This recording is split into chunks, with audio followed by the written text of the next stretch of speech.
All these lies and delusions wake me up, show me a new dawn. Open your eyes, rise, children of light. I am awakened, I am awakened.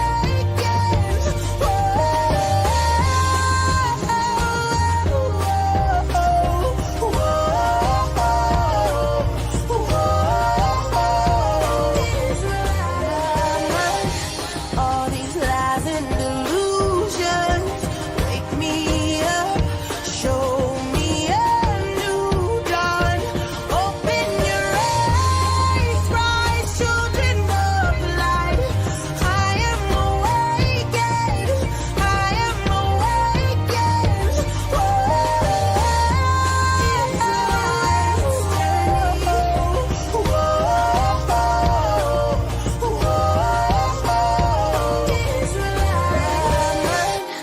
All these lies and delusions wake me up, show me a new dawn. Open your eyes, rise, children of light. I am awakened, I am awakened.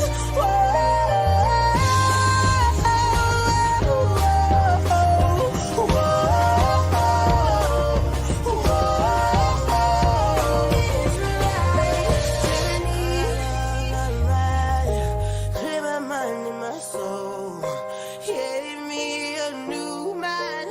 Oh, made me whole. I rise up. I'll be the new light. I am awakened. I am awakened. All these lies and delusions wake me up, show me a new dawn. Open your eyes, rise, children of light. I am awakened, I am awakened.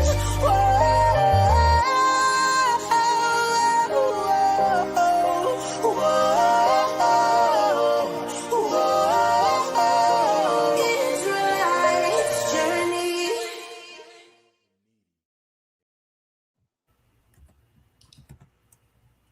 Peace and blessings, family. Hope you all are well. See in the chat, you guys have been saying, hey, where has the salt of the earth brothers been? And we've been in behind the scenes watching everything that's going on. Not going to spend too much time yapping. I want to say shalom to my brethren, my brothers that I toil with in the field, Elisha, Najee, and Bonnie. Brothers, how you doing today?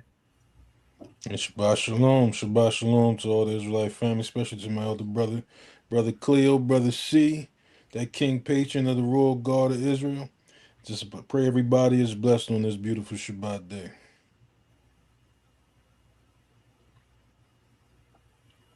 Okay, Brother Najee. Hey, Shabbat Shalom, fam. Miss you guys. Happy to be on with my three brothers here.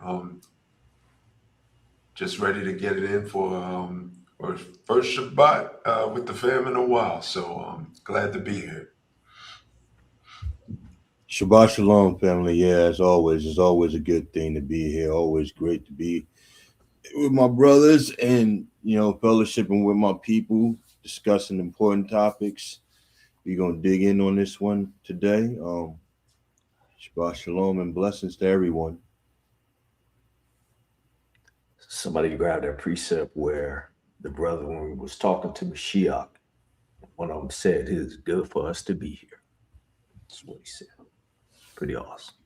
So I guess y'all have been seeing what's been going on worldwide, and we understand the book and we understand prophecy.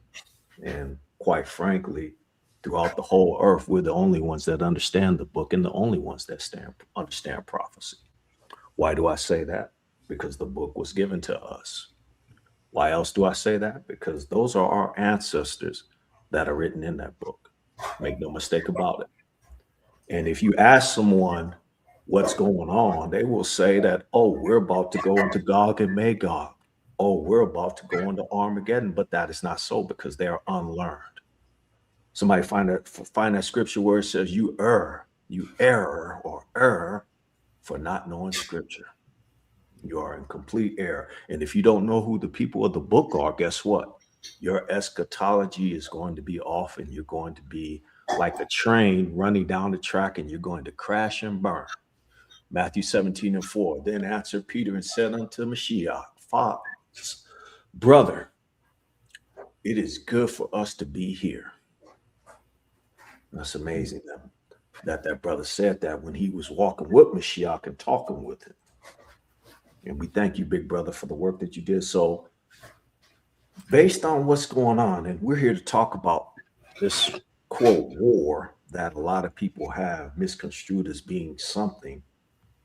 And before I jump into that, I do want to ask the family this question. Based on what you've seen, based on the media, and I'm gonna address them first. What do you personally think about this situation, and who do you believe is winning currently? And while you guys are thinking, and put your answers, I need to see some responses and answers in the chat. Who's winning this war? Because based on what we're seeing, the Jewish people, the 1948s, the fakes who have conducted business with the snakes. The fakes are the fuse are aka the fuse, aka the Israel liars, aka the Israelis, aka the Jewish people, aka the 1948s, aka the Balfour Declaration, aka Revelation 29, aka Revelation 3 and 9. And the snakes, well, you know who they are. The ones that had their foot on your neck for the last 400 years, so you should know them backwards and forwards. So I'm looking at the comments, but before I go to the comments, I'm going to read what the brother posted, Matthew 22:29. Mashiach answered and said unto them, you do err, not knowing the scriptures, nor the power of the Father. And that's such a fitting scripture. That's such a fitting precept right there. Because if you knew scripture and you knew the power of the Father, you wouldn't be trying to manufacture your way to win something. If we were if the real book people were fighting a battle right now against anyone, we would be victorious. Why? Because we would be relying on the power of the Father and not our own will. Mm-hmm. We would definitely be doing it. So I'm going to read this. To be honest, I believe Iran is doing more damage than what the media is telling us for sure, or the Orange Man. I can't put the comments up. I forgot how to work this. I forgot how to work the system. So to start, after all of me babbling for a few minutes, we've got let's identify the players. So you got the United States, the snakes, and their God. It's one God. And you also have the Jewish people. Now, we all understand that the Jewish people, God, and white evangelical Christianity, and you can throw black Christianity in there too, they have a separate God. Although in the United States, white evangelicals do not believe that black people can be saved. So you technically then have two gods in the Christian contingent. Then you have Allah, which represents the whole of Islam. So based on that idea, and then ultimately the hidden ones, which notice we're not in the news, we're not front page because of all of this that's going on. The Epstein regime is front page because of all the crazy stuff with the Epstein regime, which is the snakes, which is Donald Trump and his contingent. So you've got all of these gods, and the father of the hidden ones is behind the scenes just watching, knowing that what we said was true. You can go back and look on our page. Everything that we said that the Father gave us to say is not on our own accord, has been coming to pass. I think I mentioned to y'all that Trojan horse Trump was going to kill a lot of people. Trojan horse Trump was going to get a lot of people killed. That's for sure. So let's get back to the battle of the gods. So basically, what we're looking at, fam, is the battle of the gods. Book says we wrestle not against flesh and blood, but against powers, principalities, and rulers. I think it says something like that. Y'all could grab that precept because y'all know how I like to freestyle.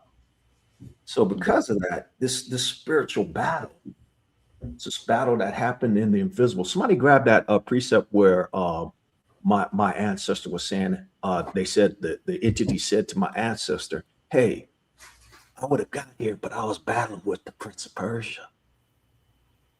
And we all know that the Iranians are modern day Persians. We do know that, or we understand that to be true. So, having said that, I want you guys to get your mind that it's not just a white against black thing, and it's not a Islam religion versus Christianity religion. It's actually you have entities involved, and the Persians are heavy with in dealing with jinns. And if you look at some of the tech, and the brothers are going to show you some of the tech that they have. Look at some of the tech that they have. That is so. Okay, so I'm gonna read that precept, Daniel 10 and 13. Thank you very much, brother. But the prince of the kingdom of Persia withstood me, and on 20 days below Michael, one of the chief princes, came to help me and remained there with the kings of Persia. So that right there tells you that you had a battle amongst amongst the entities. Um, you had a battle there. So I'm going to move forward. So now I'm going to focus on, right now, I'm going to focus on uh, what I call the evangelical position. Okay, so I've got some media that I'm going to show because the snakes will say it's about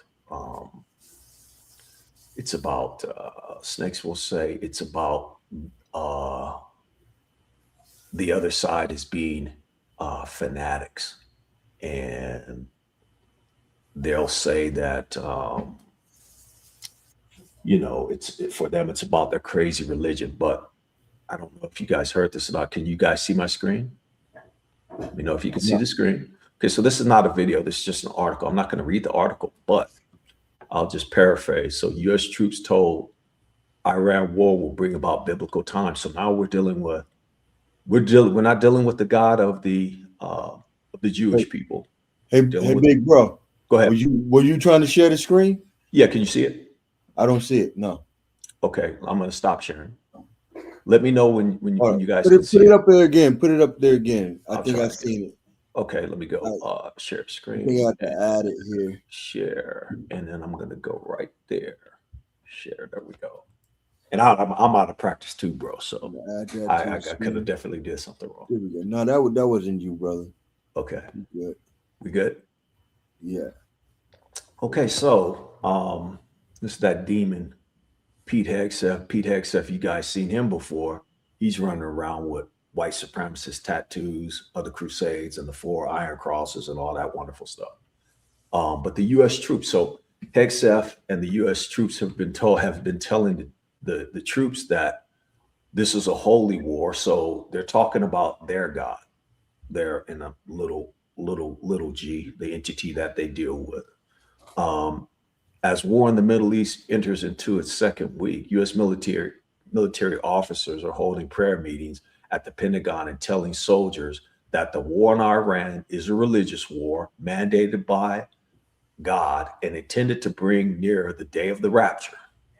Soldiers at the Pentagon meetings and at locations at military installations around the U.S. have been describing the sessions to the press, asking in most cases that their names not be revealed. So, from the white evangelical perspective, they are in a holy war or a jihad. Okay. So I'm using that to frame your mind that when you see some of the things that they're doing, they're trying to uh, force the Father's hand. And what does that mean? Well, most evangelicals believe in the rapture, and they believe that the rapture is a real thing for them, that they're going to get whisked away on a cloud of dust and go to meet with their father in the air, which there's no biblical precedent for that. Matter of fact, we all know that the Bible wasn't addressing Christianity because we all know that Christianity does not exist. Christianity has never existed. You cannot find one Christian in the Bible. If you find me one Christian in the Bible, I'll still put it out there. I'll throw out $1,000. So now I'm going to share this video. Got a video, 2 videos I want to share. I'll be real brief, and then I'm going to let the brothers tear into this because they got a lot of ammo lined up. So I'm going to share my screen again. Let's see here. Well, I'll start with this one. Okay, so this is the mindset of, let me know if you can see my screen. Got it. Okay, hopefully the audio plays too. Let me know if the audio plays. Is the audio playing? Michelle Bachmann, cut number 4. Yeah. Audio's playing? Okay, so this is a former politician, Michelle Bachmann. And this is Judge Neapolitano, Judging Freedom. I frequent his channel all the time because he has a lot of good information about current geopolitical events. In your afternoon. Okay, is this Lindsey Graham coming? What I'm going to show you now, believe it or not, is worse than Lindsey Graham. This is former Congresswoman Michelle Bachmann, cut number 14. I Chris. commend Donald Trump. I commend Benjamin Netanyahu. I truly believe, Greg, maybe we can talk about that a little later, but I truly believe that God ordained these 2 men to be the leaders of those nations at this exact time for this exact purpose. We've all been given an opportunity to bless Israel. If we bless Israel, like I believe President Trump is doing now, then we will be blessed. I truly believe America is going to be blessed from this effort. And likewise, if we turn our back on Israel and curse them, then we're cursed as a nation. And the Bible bears that out. Again, there's only one criterion upon which nations are judged. That's how nations treat Zion. So at this moment, we have to do everything we can to ensure that President Trump has a House and a Senate that will work with him to advance peace and prosperity in America by being pro-Israel. So that's why the primary is extremely important. Okay, so I said earlier, I used the precept, you err by not knowing scripture. And so that's very fitting. Before I show the last video, matter of fact, let me show this last video, and then I'll get you brothers' commentary on what you've seen. If that makes sense. Then this last video, I'm gonna kind of skip through it, so brothers, bear with me. And I appreciate you brothers being patient with me and bearing with me. Let's see here. We did that one. Let's do this one right here. Okay, so this is one. Can you guys see my screen? Let me know. I'm sharing now. Here we go. Okay, great. I appreciate that. So take a look at this spectacle, and I'm gonna scan through the good parts. If you guys want this video, I'll drop it in the link, and you guys can take a look. I'll drop a link in the chat. Your grace and your protection over him. I pray for your protection over our troops and all of our men and women serving in our armed forces. And Father, we just pray you'll continue to give our president the strength that he needs to lead our great nation as we come back to one nation under God, indivisible, with liberty and justice for all. We pray your heavenly blessing upon him in Jesus' name. I'll ask you some questions about that in a moment, but she's not the only one who speaks in tongues, of course, Simon. Finally, we honor... Man, they're really pouring out the latest justification given by this administration for war. And we heard it from the Speaker of the House of Representatives, Mike Johnson, who was talking to reporters yesterday and trying to provide the administration with more support for their claim that Iran posed an imminent national security threat to the United States. They say the quiet parts out loud. They wanted to wipe Israel off the face of the earth, and they'd like to take us out as well. We're the great Satan in their analogy and their misguided religion, and there was no way to appease them. It's a misguided religion, and they're the ones, the Iranians, who are saying the quiet stuff out loud. So long, they just had these graphics ready to go. And today's message is God's calling, Operation Epic Fury. The foundational text is found in the book of Psalms, chapter 122, verses 6 through 9. And Pastor is going to speak a prophetic message concerning what we see happening, unfolding in the Middle East, specifically with Israel. This is a message that I'm sure is going to be enlightening. It's obviously current and it's biblical. And so we encourage you to get your Bibles ready. Iran, Israel, America. Where are we in the unfolding plan of God? Okay, so I'm gonna stop sharing because I think the family gets the gist of where white evangelicals' mindset is, and we know where the if you have any understanding or have done any research on, excuse me, the Fews, you know exactly where they are. They are actually waiting for their Messiah. They are, and if you research them, some believe that their Messiah is already here. Some believe that their Messiah is on the way. But the caveat is that they don't really like Christians either, but they'll use the Christians to do their bidding. And what do I mean by that? What I mean by that is this. Netanyahu finally got a fool, and Trump is a fool. He finally got a fool to start war against the Persians. You notice all the other presidents were like, yeah, we'll do A, B, and C, we'll destabilize. Wesley Clark, the nations saying that the nations that they were going to take down, Iran was supposed to be the last one. It's funny that they're last. First will be last, last will be first. You get your head beat in by the last, which is really the first, but I digress. That was a whole word salad right there. Don't follow that because it's a bunch of nothing what I just said anyway. So having said that, I think we framed the different players. You've got the God of Allah. You saw the evangelicals talking about their God. And you know that the Greater Israel Project, which means that and it's not just the Greater Israel Project. It's not just that. It's because they have so much economic sway. It's really about world conquest and controlling not only the oil there by the Israelites, but really just controlling the whole earth because they have America politic on lock 100%. American politic, if you're not an AIPAC member and you don't have an AIPAC handler and AIPAC didn't contribute to your campaign to be a part of the Epstein regime, then you're going to not win. And they'll tell you, hey, if you don't do our bidding, we're gonna fund your opponent and then we're gonna knock you out of the box. But this is in short part of the Greater Israel Project, and you all know what the Greater Israel Project is when they reclaim all of the land that they're supposed to have, that they were promised to them by Abraham.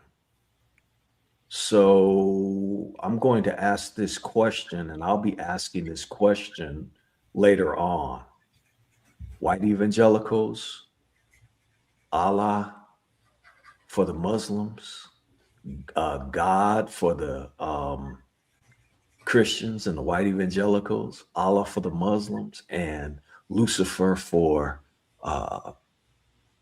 the Jewish contingent, because if you really get into a conversation with them, that's who they worship. That is their God. And they acknowledge him as their God. So I would ask the question, where is your God at this hour? Where is your God? So I'm gonna leave that. I'm gonna leave it to you brothers to comment, and then you brothers can dive in, kind of tear down some of the myths that's going on right now. Because there's a big misconception that Israel and the snakes and the fakes is running roughshod.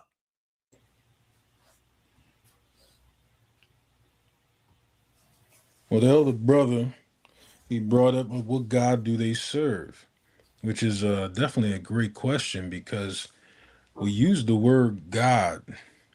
So, we integrate everybody into that word to assume that everybody worships the same God, if indeed we should use that word at all. because we call who they call God Father. Now, who do they serve? Now, we look into it. They do not serve the same God we do. They don't serve the same Mashiach that we serve. If you go into the Talmud, we'll see exactly what they say about the Mashiach and what we would say as far as our salvation coming. But if you go into the book of Josephus, and I'm just going to read a little highlight out of it, as in terms of the gods. You know, you have the angels, the fallen angels, you have demons or disemboweled spirits. You go into the book of Enoch, and you'll see that different nations worship different deities, sometimes multiple of them, because the Most High God did separate the nations, and he put 70, what you would call angels, over every nation that was dispersed from the Tower of Babel. And our brothers and sisters understood this. I'm a quick highlight of the book of Josephus where it says, I believe it's in Josephus, Antiquity of the Jews, Special Doctrine. And it says that God divided the nations among 70 heavenly beings while keeping Israel from himself, for himself. And we go into the book of Daniel, you see that it says Michael or Michael is our high, he's our angel, he's our prince. So there's different princes over different nations. And if you go into the Jewish Encyclopedia, I know we can probably put that highlight up. It actually says that a particular angel is over the tribe of Esau, and that angel is known as the chief accuser or Satan in the earth. So when you think about Satan, religious, the church, the fake church teaches that Satan is against everybody. Everybody's on one side, Satan is on the other. Satan is in everybody's ear. Satan sees everything. He's around everything. He can tempt everybody at once. And that sounds awfully similar to the omnipotent God who there's only one of. How could there be a Satan that's tempting everybody at once, seeing all your thoughts, every move to influence everything? And that's the deception. So they worship a God or a subordinate being, and they called his name Samael. If you go into the book of Ecclesiastes, I'm sorry, if you go into the Jewish encyclopedia, and they know that that angel is over the Roman Empire. They know that that angel is the chief angel over the tribe of Esau in the earth, which has no power over us. So all these moving parts that we're seeing right now, there's an angel guiding every nation, or a fallen angel, or some unclean spirit that's guiding every nation to the day of recompense, to the day when our people is exalted in the earth. Excluding ours. Excluding ours. For us, it's salvation. So the things that are happening for us is salvation. For them, they're being led to their destruction or to the submitting of their empire, to take away the thrones, like it says in Daniel, till all the thrones were cast down. And then when the judgment set, and we'll have, Christ will be over that. But when you're looking around right now and you're seeing all these things happening, you're getting all this misinformation. It's like so much stuff we have. I don't know if we can show all of it. But I just wanted to bring some clarity to that part, at least to give my 2 cents on that. Brother Najee, Brother Banya, and we can proceed forth. I know Brother Cleo, he got us the direction we're going. We should stay on track. I have a little bit of a few carnal things to say. Like, for instance, the Christians, they could make a lot of money if they would sell the stuff they smoking, right? Because you're talking about a misguided religion, as if you can't really picture the madness that's going on within your beliefs. The hypocritical actions within your nation. It's crazy to me. And the scripture says, woe unto thee that desire the day of the Lord. But what end is it for you? You cause all this damage in the earth. And you think that bringing upon Armageddon is going to be like a good thing for you? Mr. Cheese Doodle Man, he doesn't even care, about the people that are going to be put in harm's way because of his idiotic actions. And I don't know what went on between, behind closed doors, with Netanyahu and Trump, but he seemed to have changed his tune, because at one point he was claiming that he wasn't going to get us into any wars. At one point he was claiming that, we wasn't going to go down that road, and that he was going to be the great peacemaker, you know. But I mean, it's typical as Esau is, you know, they lie, you know, and you know they're lying because their mouth is moving, you know. So anytime you have these situations with Mr. Cheese Doodle Man and delusional Christians and their belief of what God wants, you know, because they make it up, they make it up on the fly. You know, it's not according to what's written.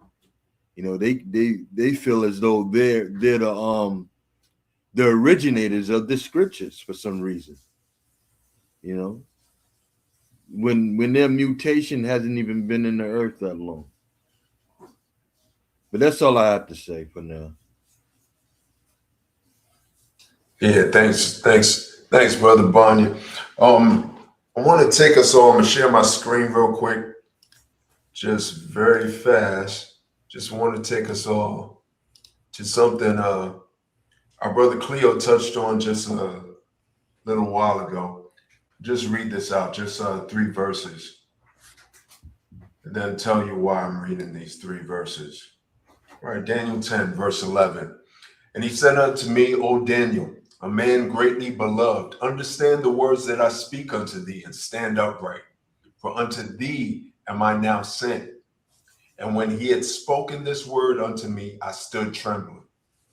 Then said he unto me, Fear not, Daniel, for the first day that thou didst set thine heart to understand and to chasten thyself before thy Most High, thy words were heard, and I am come for thy words.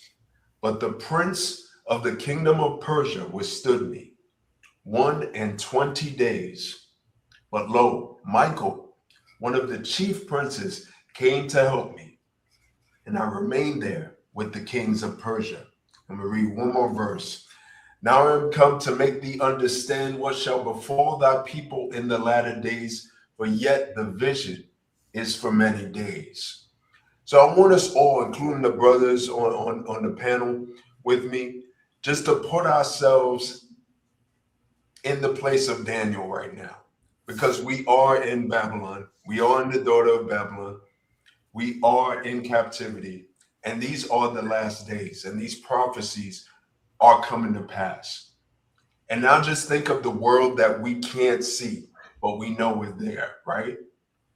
An angel comes to deliver a message to Daniel, and he says that he was held by the prince of the kingdom of Persia and got help from one of our champions, Michael. So this is a world that we cannot see. And brother, like I said, Brother Cleo touched on this a little bit earlier, but all these principalities who are on the side of the Most High, who are not on the side of the Most High, against the Most High, they have dominions over these places.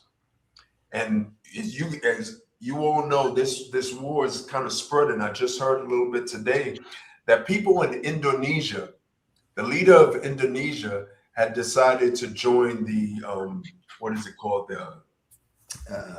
Like that peace board or whatever it's called that Trump set up to rule over the people of Gaza, the Palestinians. And this leader of Indonesia is now saying that they are thinking of removing themselves from this peace board because of what the United States and the Israelis have done. So I just wanted to point that out. And sometimes we can look at, just to point out that sometimes we can look at scripture and put ourselves in the places of our forefathers, put ourselves in the place of Daniel, because he's receiving these messages from these angels and they're telling him about the latter days. And we are in this very position right now. We are in this very position right now. These are the latter days. These are the latter times. And we have to be really prayerful and mindful of the things we look at, the news we listen to, the sort of interpretations that we allowed to get into our heads at these times, because a lot is going on, people, and trust me on this one. This is all in scripture, and we're gonna get into some of that a little bit later on today. But that's all I got to say, brothers. Oh, Brother Cleo, I think it's back to you, bro. I appreciate that. And listen, you just called to mind something that is very, very important. And I'm going to share my screen again. This is very, very important. Thanks for the reminder, Najee. I appreciate you, brother. All praise to the Father. Take a look at this image.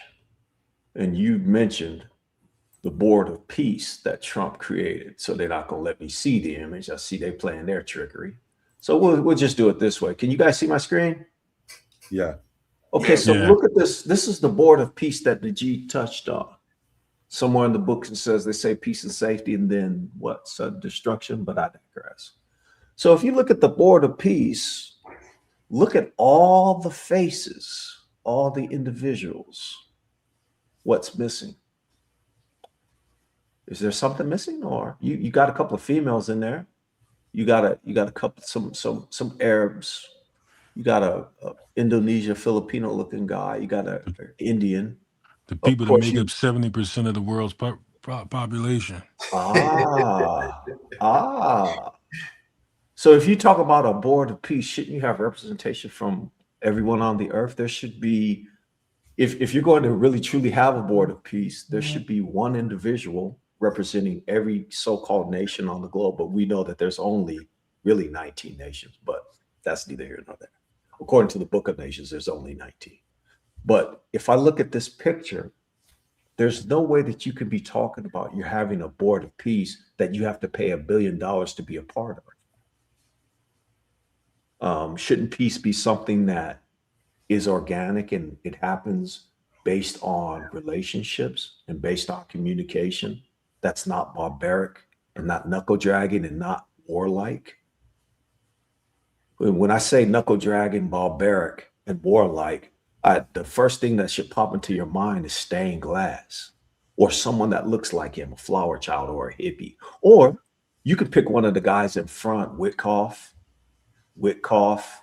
J.D. Vance, Trump, Marco Rubio, and Jared Kushner. Jared Kushner's tall. He's a tall dude.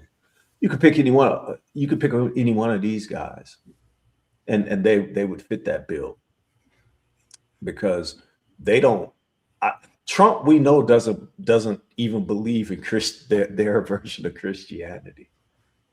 He may be swayed, but Trump is really just a puppet for Netanyahu, and the Trump runs the Epstein regime, but the Epstein regime is ultimately controlling him. So now what we want to get into now is we definitely want to get into the war. Was I sharing my screen or did I miss something? You stop sharing it. Okay. It looked like it smelled like mayonnaise and bologna in that room. You probably got a lot of that. You probably got some curry in there too. Some of that. I like what's mayonnaise, that? Bologna. Turmeric is good. Indian street food vendors. If I could put up some of the comments, I would. the Shell Bean 6. Put her comment up because it's on the bottom there. But she's got a comment in there that I want to. Yeah, it's in there. Yeah, drop that comment on the screen, please. It's out there. Okay, great. So if you look at this comment, and we're lumped in with Ham, and we know that we're not. Wherever we are, we're just a different people. We're distinctively different. Something different about us. Even amongst Israelites, you're going to have Israelites that's going to be something distinctive even about them. But there's no people with any real melanin in them, or that represents Africa, or that even represents us. Now, if you said you had somebody representing all the Hamitic nations, that would be great, or Cham, that would be great. But if you're talking about a board of peace, there should have been a representative from our contingent, because we're a nation within a nation. We're separated from the snakes. When you say the Western construct, we built the Western construct, but we're not a part of the Western construct. We have literally divorced ourselves from politics, from religion, and from everything, all the 9 different layers that the construct has to offer. The only reason why we still work here is because we have to be able to take care of our family, our wives and children.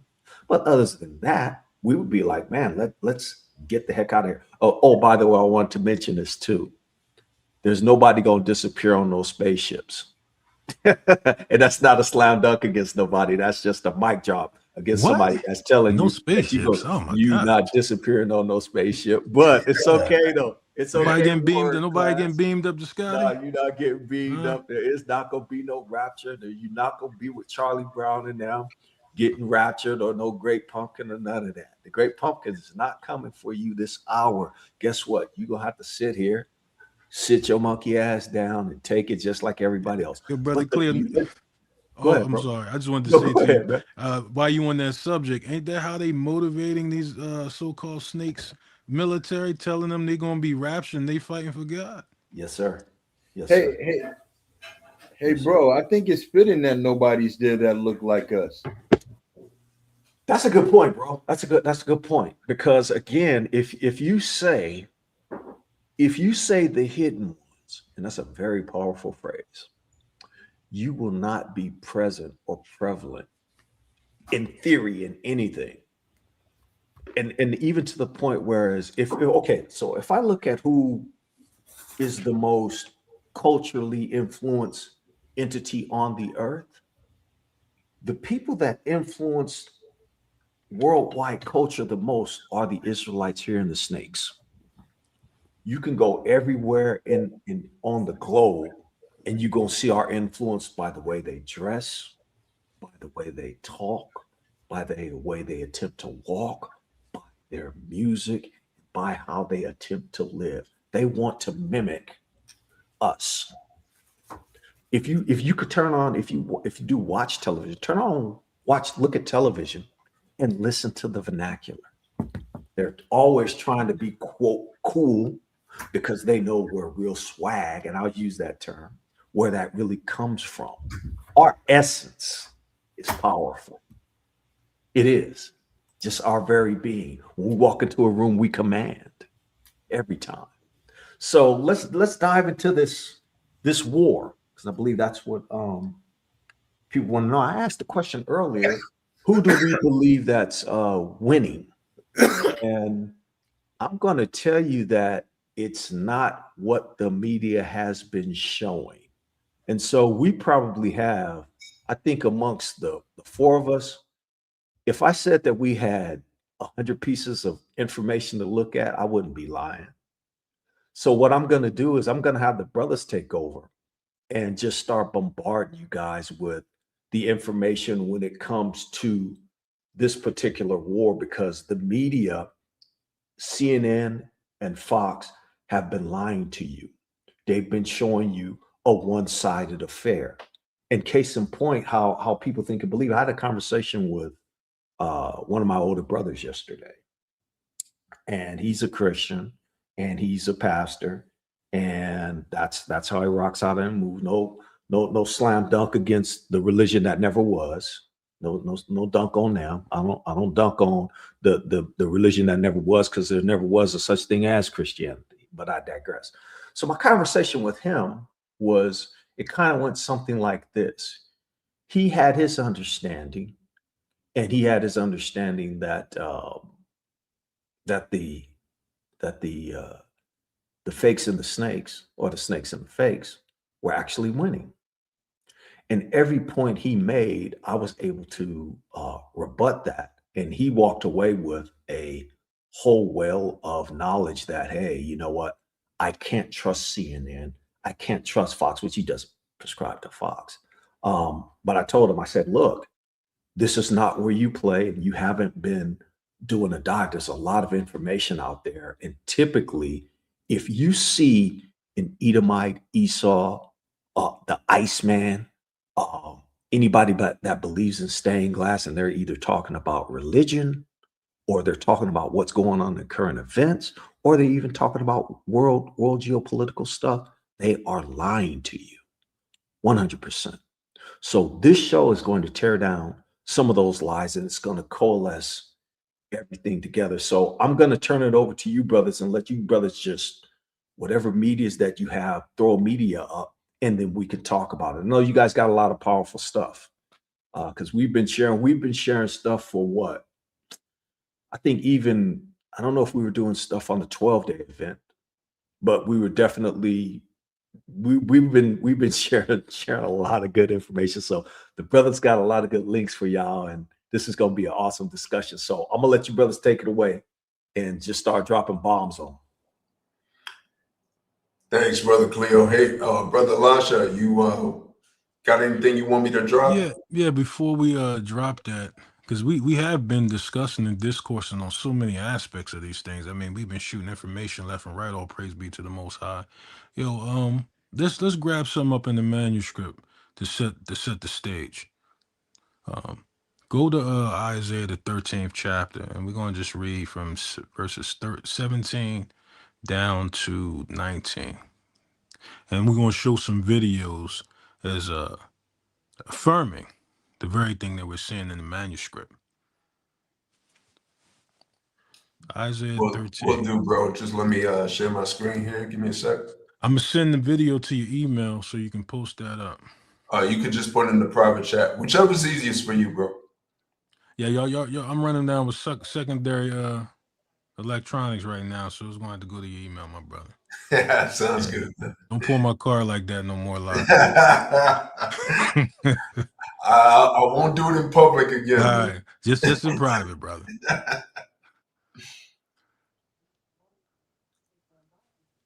Okay, we got Isaiah 13 on the screen. Which verse did you want to start? 17 and 19, bro. 17 and 19, all right. Behold, I will stir up the Medes against them, which shall not regard silver, and as for gold, they shall not delight in it. Their bows also shall dash the young men to pieces, and they shall have no pity on the fruit of the womb. Their eyes shall not spare children. It says they shall not have pity, but their bows. And we're going to look at some bows in a minute of the Most High when he stirred up the Medes. And it goes back into an interview that was done with one of the diplomats or a representative of Iran. And they said, we're going to punish America. We're going to punish the Ish people. So it was a different sentiment than just war. It said, we're going to punish them. See, Iran didn't lift their hand to strike the first blow. But the hand that they're lifting up is guided by the Most High God, the true Most High God that is on our part, setting a difference in the earth. And I want to show that as well, how Iran looks at us. And I'm not going to be too long, Brother Cleo, but I did want to show that little interview from when they had the situation like back in the early 80s where Iran gave a sentiment regarding the so-called black population in America and how they viewed us in comparison to the fuse or the snakes that hold us captive. Bro, I'm trying to send this video to you right now of some of those bows, but I gotta go to my other email address. Just give me 2 shakes of a lamb's tail's coming right now. All right, no problem. Once I get the email, I'll just here it go, right here. It should be coming now. All right, cool. I'm gonna send the other one too, so it's probably gonna come in another email. So take a look at this, because if you look at the American media, Fox, MSNBC, they're propagating a certain type of narrative that even it was a report that Trump said that Iran is trying to surrender to America, to their neighbors, to America, but America is going to hit them hard regardless, which is a complete lie. Iran has no desire to surrender. No desire whatsoever, but that's what was put out this morning, that Iran is looking to surrender, because it goes further than just war on the earth. But go ahead, bro. Go ahead and play that. Right.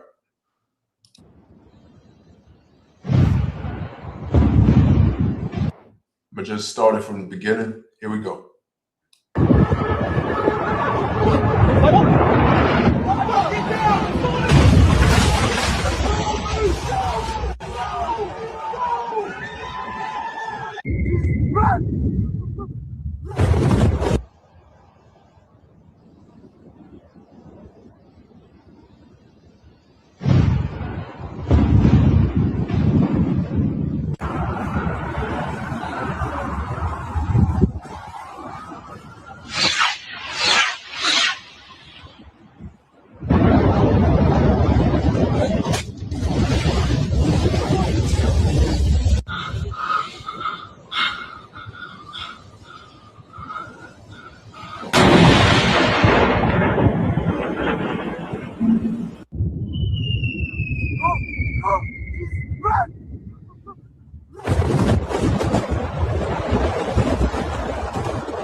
الخيبر من عرقها شردت الفرسان والخيالة على كان الوحدة عسكر.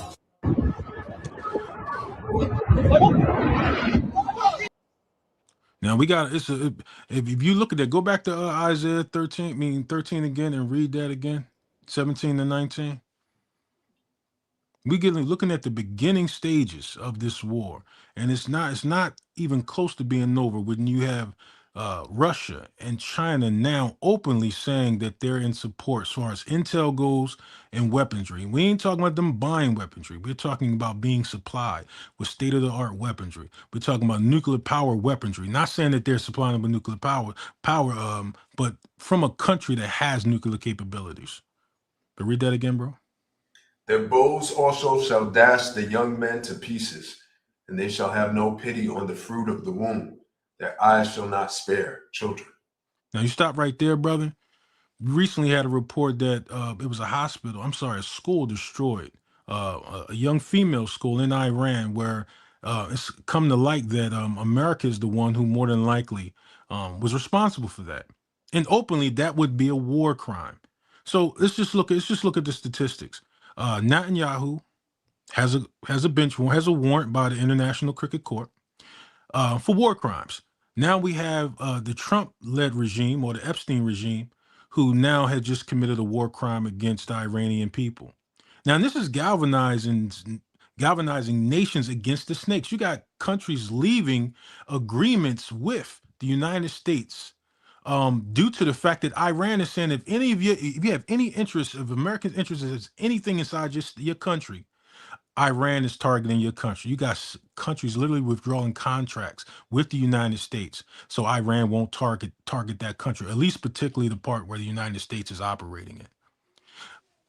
You did you want to say something there, brothers? Oh no, unless Brother Bonnie or Brother Cleo got something to add to that. No, I'm good on that. I think that we should continue to bring out the different medias that we have, because I believe that there's some belief that the United States is winning. So so let me ask, if the United States was winning, if they were, and we know that not to be true, but let's say perhaps that they were, why would they be trying to bring in ground troops if they're winning? Why would they be trying to bring in constitute the Kurds or reconstitute them, which they backstabbed the Kurds once, and the Kurds have already turned them down for a ground invasion? Why would you be trying to do a ground invasion when you're already winning, right? That doesn't make sense. You're already doing it with an air campaign, and for those that study history and study war, you cannot win a war with an air campaign. You have to put boots on the ground. But if the snakes and the fakes attempt to put boots on the ground, they would be worse than Vietnam. It would become a meat grinder. So let's go in this direction. Now, the U.S. has a myriad of bases that was surrounding Iran, and if we look at those bases now, those bases are literally no more. Iran is literally running the United States out of the Middle East right now, running the United States and the CIA out of the Middle East. If a brother can a brother grab a media that talks about, and I may have dropped it in the chat, and I just dropped a bunch of stuff in our personal chat, but pull up something that talks about the U.S. Army and the U.S. Navy and the different bases that we have. CNN and the media has not told you that those bases have been destroyed and that they're not operable. CNN nor Fox nor MSNBC has told you anything about the radar systems that they have that allow you to see missiles. I believe it's, I forget the number and the nomenclature of it, but they have radar systems that will allow you to see the horizon and see within a 5-kilometer radius, which is a few thousand miles. You can see everything that moves. And The first war, the 12-day war, because of what Israel was doing, they kind of snuck them and took down their air defense systems, and they were down for a number of hours, and then they weren't able to respond for like 12 hours. This time, when they saw the wave coming against the Iranians saw the wave coming against them, they were able to return fire in 30 minutes. And what they did was they were strategic. They didn't just go after Israel. They went after all of the United States bases that are in the area, shocked the hell out of the U.S. because they were just thinking that, oh, they're just going to attack Israel. No, they went and started hitting bases, and the bases weren't prepared. They weren't prepared at all. And so you have what is called the Fifth Fleet. I believe the Fifth Fleet is in Al Udeid.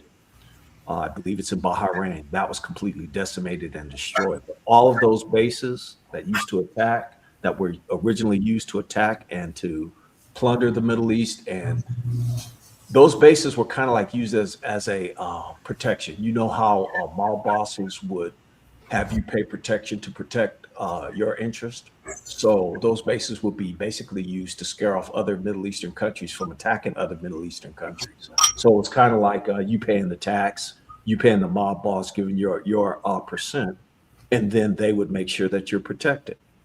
And so, can brothers pull up some media that shows the what I spoke on as far as the bases being disrupted or destroyed? I put a video. I sent a video to Brother Najee regarding the United States putting ground troops on the ground. I had to go through the videos again to see if I seen anything about the point you just made. If that's what you want right now. Yeah, I could find out all the stuff that I was throwing down. I could find it, but throw up the one on the on putting boots on the ground. I think that'll be a good. Hey, bro, could I add something? Sure. I believe this media blackout is their attempt to protect their image of power. You know, the fact that they're not revealing that these bases are being hit.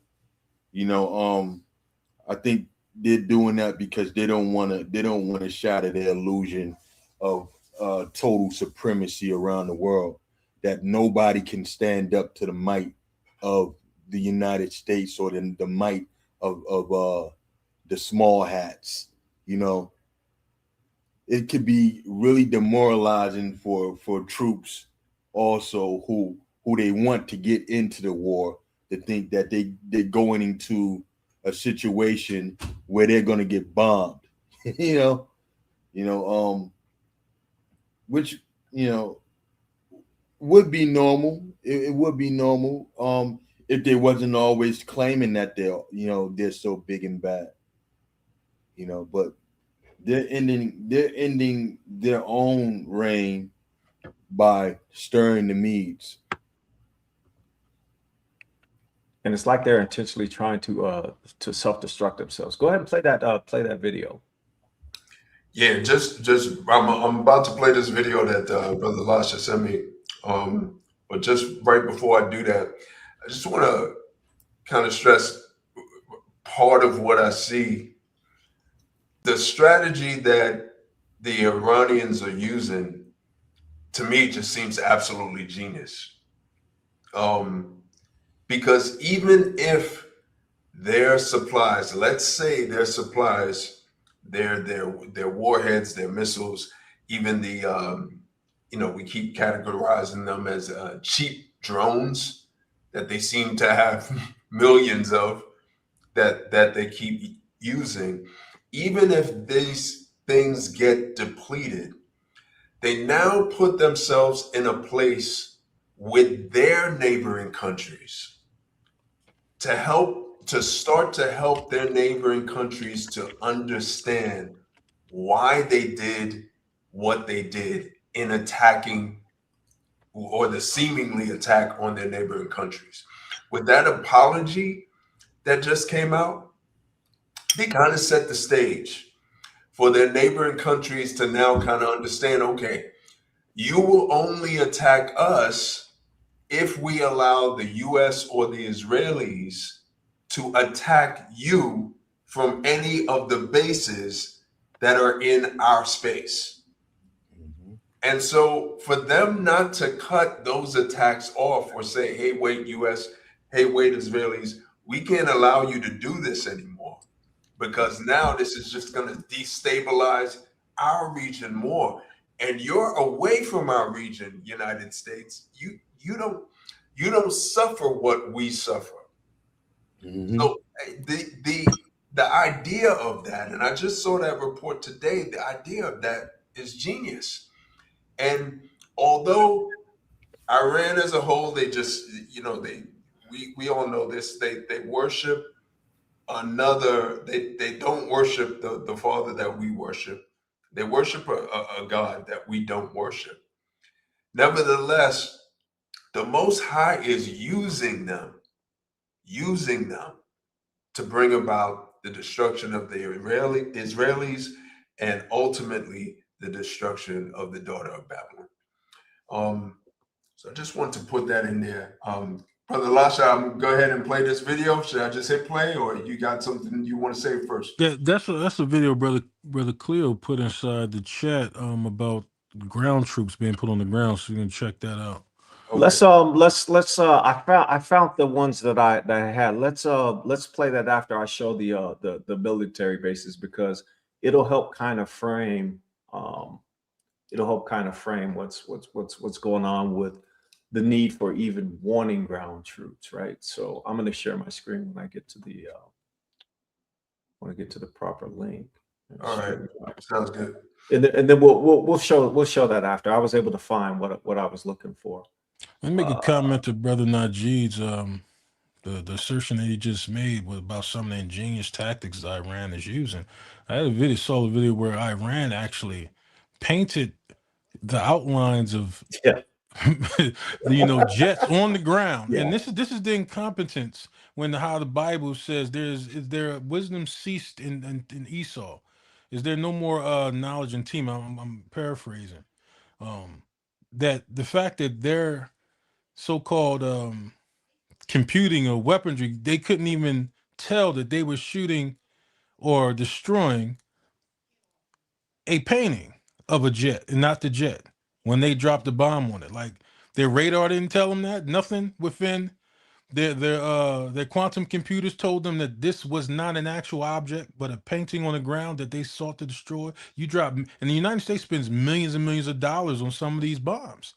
So you basically spent $1 million to hit a painting on the ground. Most High has confounded the wise. Yeah, they have used paintings and they have used cardboard cutouts that look like the drones, and the U.S. has actually blown them up, and we've got some footage of that as well, which is not AI. That's a good point. Look at the Iran strike. So when the war started, 30 minutes after that, simultaneously, these bases were being hit. Now, if you count 1, 2, 3, 4, 5, 6, 7, 8, 9, 10, 11, 12. You did not see this, and you got these that have been hit after the fact. These have definitely been hit. And Sirleaf was hit recently, but that's in Turkey. This one has been hit as well, so is this one. But look at how the United States had them pretty much surrounded. And then the 5th Fleet is at Al Udeid. So the 5th Fleet base is headquarters for all of this, for this whole what they would call a theater. And so that's where command and control is, the Al Udeid base. The Al Udeid base is barren at this moment, but you didn't see this on CNN. So when the war started, Iran immediately launched. They start hitting Israel, but then the first thing that they were hitting is they were taking out your eyes, which is your radar.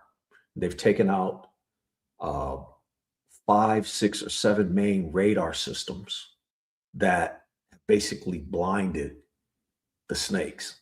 And so when they go on and start bombing, they're bombing without having their eyes, because they can't see the missiles coming when they land. And we'll get into the missiles landing. I do have a video. I'm going to stop sharing that. I do have a video that shows. You guys don't take my word for it. The Fifth Fleet getting hit. I have got a few videos getting hit, but this is just something that I just found as we were talking. So I'm going to go ahead and show it. Share my screen. And CNN and MSNBC and all of the other places do not talk about what Iran has done and what they are doing. And so I'm going to scroll just to, you can see the title, Iran hits the U.S. Fifth Fleet headquarters, which is true. And again, as I stated, the Fifth Fleet is actually command control for the whole Navy in that theater. The shelter, not in this century, has an adversary targeted U.S. bases simultaneously across at least 5 countries.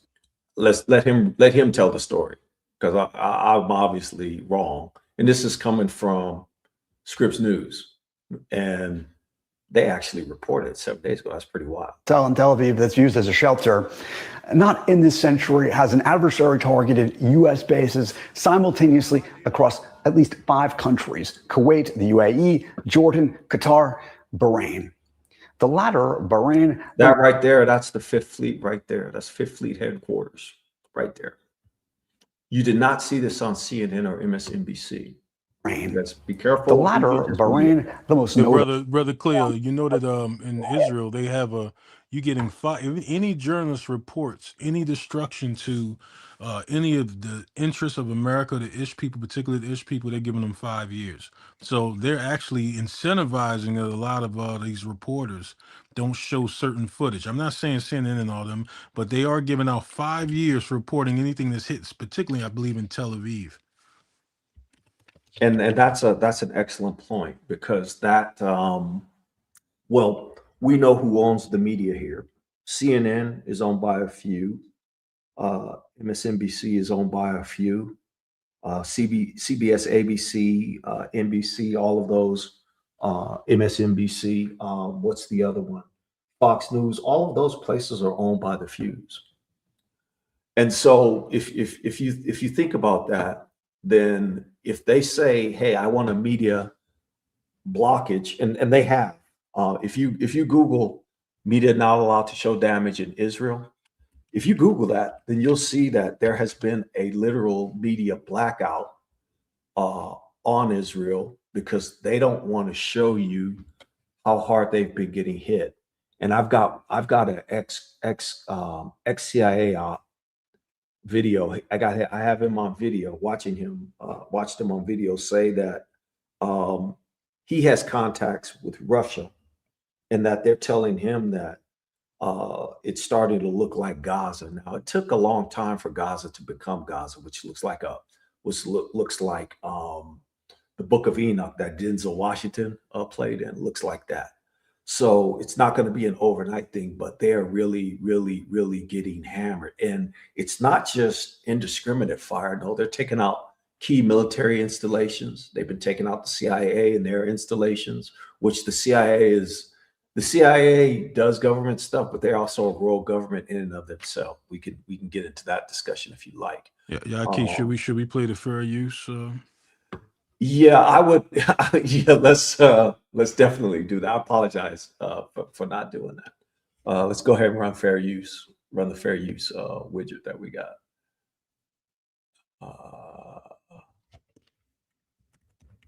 You guys have copyright disclaimer under Section 107 of the Copyright Act 1976, and this is a copyright disclaimer under Section 107 of the Copyright Act 1976.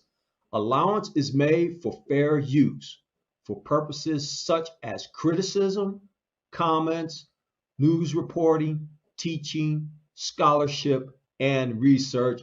Fair use is a use permitted by copyright statute that might otherwise be infringing. Nonprofit, educational, or personal use tips the balance in favor of fair use. Okay, so with that in mind, I'm going to play a video that just really talks about basically the blackout that's happened.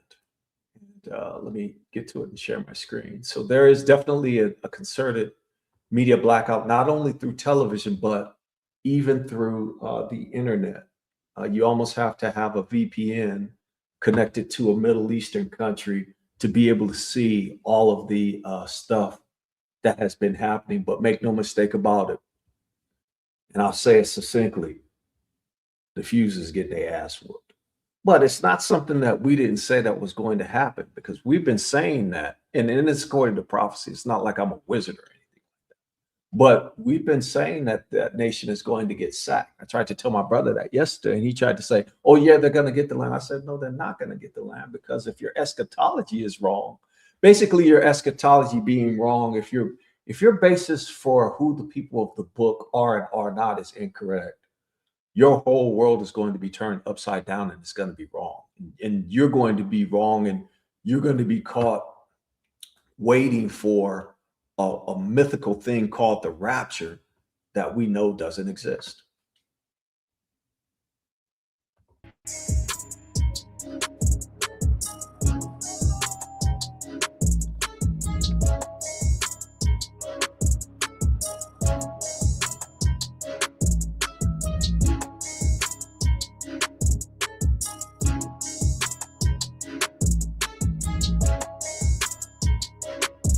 Blood drinking demon.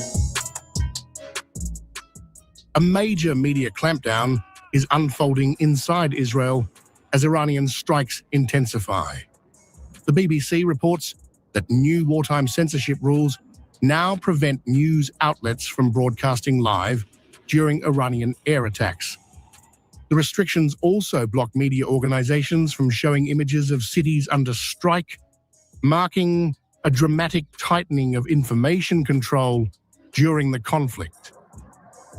According to BBC correspondent Kasra Naji, journalists operating inside Israel are facing unprecedented limitations on real-time coverage.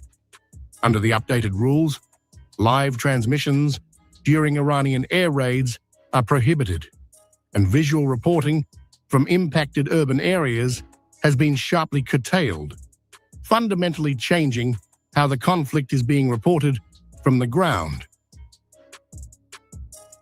The Israeli military censor has banned us from making a live report on the situation of the airstrike and when a dangerous emergency occurs. Therefore, we cannot make a live report or show the scenes behind me. This is a new thing. It is a new order and action of the Israeli military censor. That is why we could not be with you at the beginning of the program. The BBC describes the move as an extraordinary wartime restriction on media activity. Reporters are now barred from broadcasting footage of affected locations or showing imagery of cities during active strikes, creating a strict blackout on live visual coverage while attacks unfold.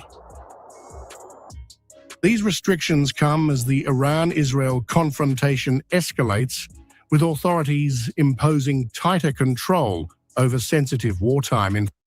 Okay, so I'm going to stop that. And the reason why I'm going to stop is I believe that you get the gist of it. So there's been a coordinated blackout on the destruction that has happened to the nation that you all know as Israel, the genocide regime of Netanyahu, because that's what they're famous in, is doing genocide and trying to take over and control the earth. They have killed so many. All of our leaders, I'm convinced 100%, all of our leaders and entertainers were killed by the fuse. I'll go down a quick list. Sam Cooke, what's her name? Whitney Houston, Michael Jackson, Prince. When these brothers be going bankrupt, when they be losing all their money, you think it's because they be doing a lot of frivolity with their spending? What about the reports that the Jewish lawyers done ripped them off, took all their money, and it made them look like they went bankrupt when they was the ones really stealing from them? So they've been known to have an open hatred towards you. You can pull up all the different videos where they call you. Look at the pictures that they put up of Obama. You had a rabbi doing this. calling him an ape and a monkey. And I don't rock out with Obama. Obama's a no good bastard. Oh, he waking up now. He must have had some coffee or something. But yeah, he's a no good bastard. He never did nothing for our folks either. He's not in America. He's not an Israelite. He's a Kenyan. Barry Soetoro is a Kenyan. He's got nothing to do with you. So let me not get off track. So the brothers, I know we got a lot of videos and a lot of stuff, but the blackout is important for you to know because that'll explain to you why you have to do the searching yourself. If it's important to you, and if that's your office, do the searching and do the research. But I would not have you be ignorant of the fact that the research that we've done and where we've gone, it really uncovers a lot. Can you guys, I've got a video, and you guys can throw up some media. I kind of want to back off and let you guys run with the things that you guys have and the thoughts that you guys have. I don't want to, kind of commandeer the thoughts, but can I get you guys' thoughts on the media blackout? The brothers on the panel and the folks in the chat too. Your thoughts on this blackout, and if you are about truth, because I remember Superman. Let's say this: Superman used to be about truth, justice, and the American way. Whatever the hell that means, the American way. I don't know what that means, but truth and justice, those are biblical principles. That's what the Father's all about. He's about love. He's definitely about the truth because he cannot lie, of course, but justice and wisdom. Him exacting justice on these nations is fitting on our behalf. And you notice that we're just sitting back watching, calculating and waiting, but we should be calculating and waiting and sharpening our swords, sharpening our minds, sharpening ourselves as individuals and corporately. Let the Father continue to do the work of cleansing all of these lands for our benefit. Not just over there in the Middle East, but over here in the snakes as well. These people need to be moved off of this land. They don't need to be here. They got the nerve to tell you to go back to Africa. Well, why don't you take your monkey ass back to the caves of Europe then? How about that? So, brothers, I'm gonna yield, and I want to get your opinion on the media blackout and why that makes sense for them. Yeah, just real quick on the blackout. I live out here in Oakland. I live out here in the Bay Area in California. And I had to look for this because small radio station in Sacramento. But I connect this to the blackout because while the Israelis are blacking out the media from showing any destruction on the Ish people, this is what the United States is doing. 4 days ago, March 4th, House kills resolution to release congressional sexual misconduct reports. The U.S. House of Representatives voted Wednesday, March 4th, to effectively kill a resolution that would have forced the public release of all congressional sexual misconduct and harassment reports held by the House of Ethics Committee. Look, now, I think that says it all, but look at the vote here. 357 to 65. So this 357 includes the so-called gripe between Democrats and Republicans. Most Democrats and Republicans in the House voted to strike this down. This is what they're doing while everyone is watching the war. Amazing. That's all I got to say. Brother Lasha. No, you said that why everybody's watching the war. What do you mean? You mean they're watching the propaganda that the United States of America is allowing to be seen? Because they're not actually watching the war, because then that would basically demoralize the whole United States spirit behind the actual war. You shouldn't even have 20 or 30% of Americans so-called wanting to support a war in Iran. So they're not showing what exactly is happening. It's definitely a blackout on what's actually happening. But another thing that was passed, I wanted to send. I mean, Brother Banya, did you want to say something first? Now I'll wait after you.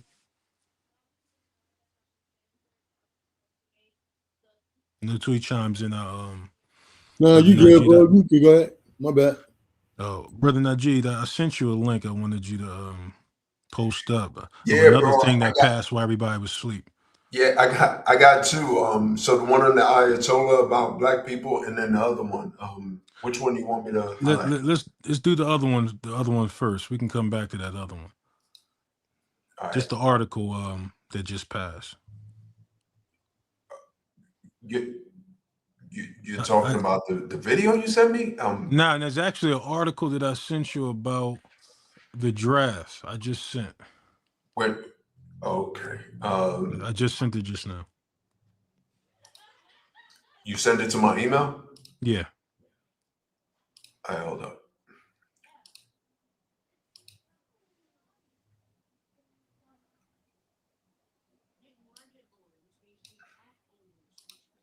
We had a discussion not too long ago about World War I and II, and when it got crucial for America and its allies, the draft age was extended.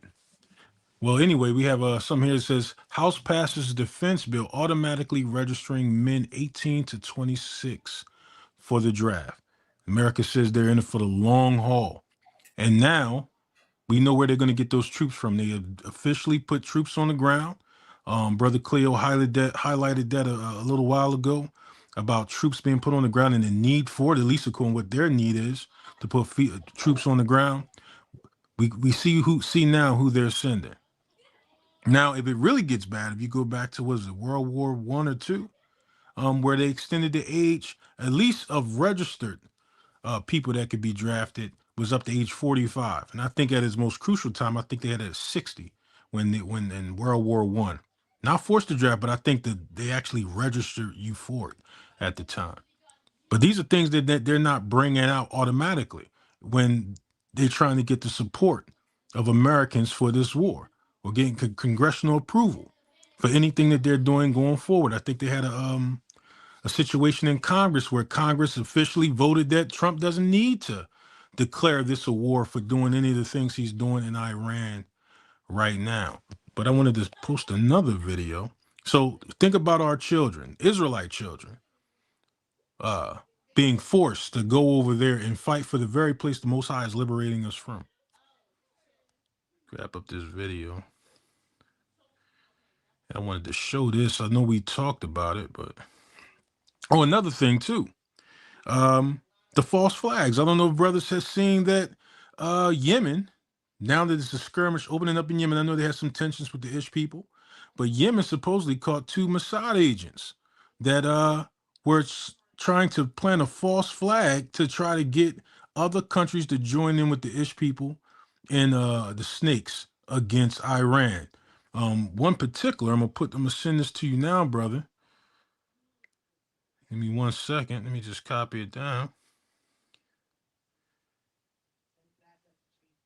Shows that they need a lot more help than what they're leading on.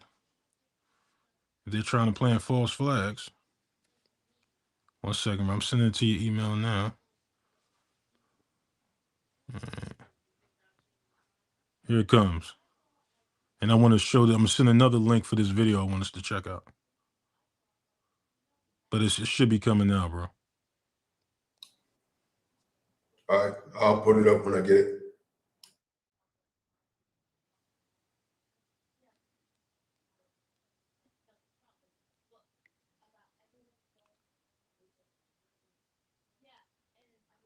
Here's the last one.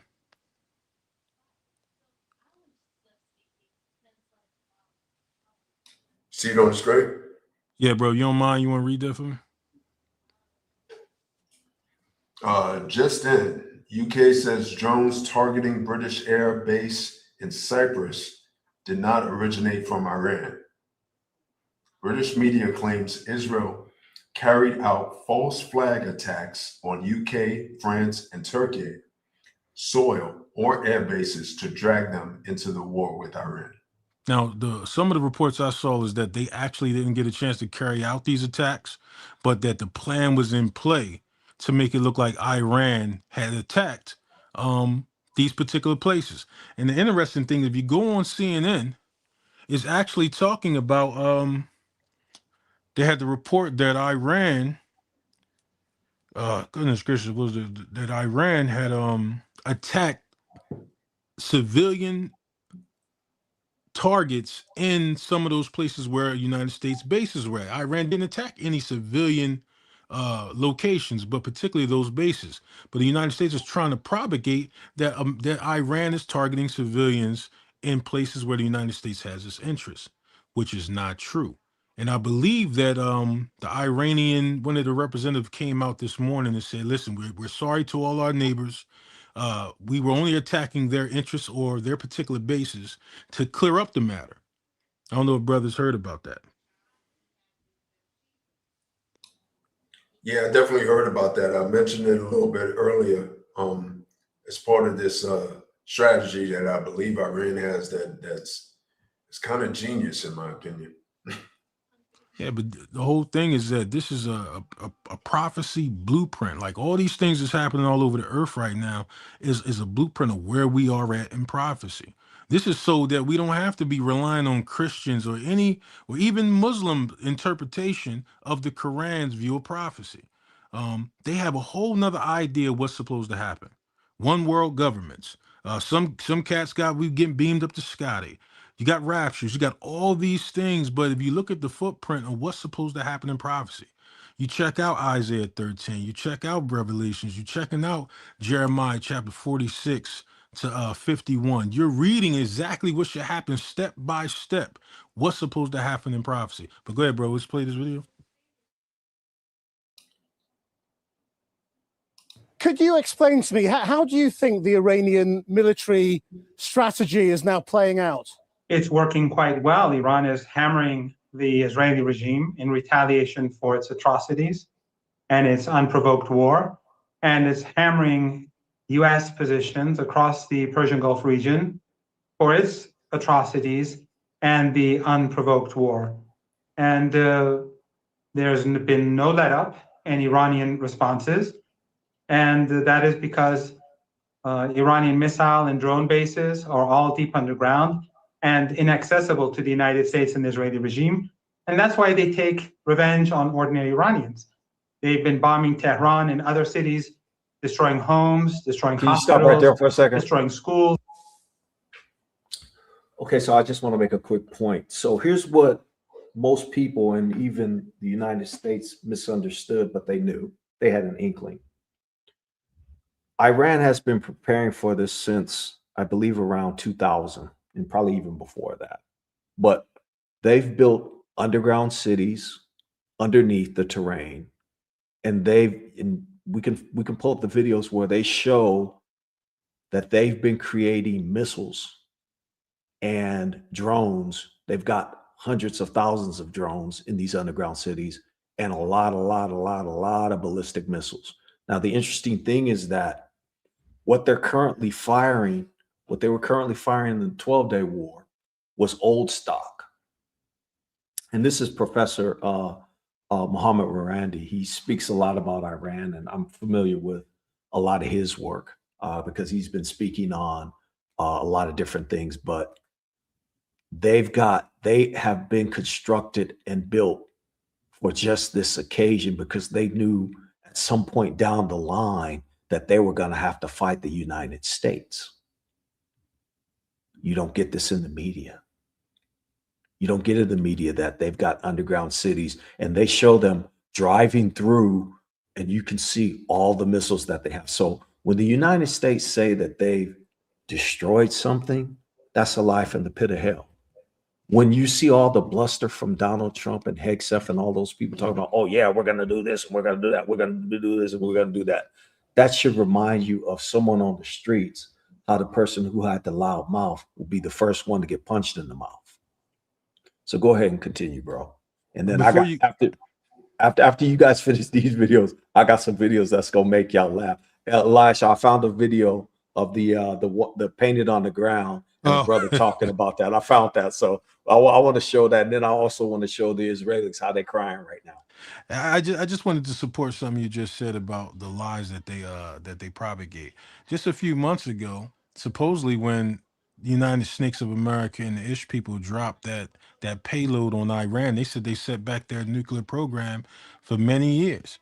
Here we are, a month and some change later, and they're saying that that Iran is trying to make nuclear weapons, and it just shows how they lie about the motives of what they're saying they're doing. You can't believe the word they say. And this is out front. This is out front for their own media. That how could you had set them back a few months ago and now we're back at the same issue because it's not about nuclear weapons. But go ahead, bro. No, he said that he obliterated. They obliterated him. They got him Yeah, off. So obliterate. if you obliterated the Terrence, they got three nuclear bases. The only one I can memorize right now, I can't even think of the other. I'm drawing a blank. But if you obliterated their nuclear bases and you eliminated their nuclear program, then why are we negotiating that they shouldn't have a nuclear weapon? And oh, mind you, the nation that has been on record for dropping the nuclear weapon on another nation is the nation trying to tell another nation that they can and cannot have something. Who does that make sense to? Anyway, go ahead, bro. And just so the people know this, I know we've had discussions, but I don't know if we've ever aired them because we have plenty of material that we've come together that we haven't put out. But it's just to make this sentiment. These Ish people really believe that they have a Messiah coming. They believe this because they believe they have bought back the promise from us. They believe that, you know what they did? They gave us a product in Christianity, Islam, and they believe that they have a bill of sale that we bought, that they sold back to us, or they bought the promise back from us, and in turn, we got slavery and religion. Now they believe they're within their rights to push forth Armageddon to make their Messiah come because they really believe they have the promise again. Some of them, the religious folk, really believe this. If they did not believe that, then they wouldn't be trying to bring back the Messiah. Some of these Christians really believe these generals are telling troops that they're trying to get the Messiah come back so they can get raptured. In the process of genocidal activity on a people, when the process of knowing that the real people is not even in the land, they have literally lost all the wisdom that they could have possibly had in believing that the Messiah would come back and he would put them side by side with him to correct and rule the earth. Zigzag Manning. I'm sorry, bro. I'm sorry. Zigzag Man is not coming to save you. There will be no rapture for the heathen. There will be no rapture for the so-called Christian church because we know that there's no such thing as a Christian anywhere in any book. He's not coming to get you. You're not going to get raptured. So why would the Father need a human being to usher in his timing? Makes no sense. Sorry for interrupting you, bro. That makes no sense. Nah, bro, you're exactly correct. That's why when people look at the New Testament, you know why these Caucasus, these Edomites say, yeah, the New Testament, we're on the new covenant. We're not under the old covenant. Because they're religious. The bill of sale that they're giving is like, we're selling you religion. That's a covenant. Just like the 10 Commandments. They believe they have entered us into an agreement to buy religion from them. A religion that does not save. And we get to stay in slavery and they get to take the land and move up the borders further and further and further as the people. And then they'll get a demonic Messiah to come and rule over them. This is what they believe has happened. So when you see they're moving like this is because we won't come back to the only real covenant on earth that the Most High gave to his people. That he gave Abraham, Yitzhak, and Jacob, that he gave to the tribes. I'm sorry, bro.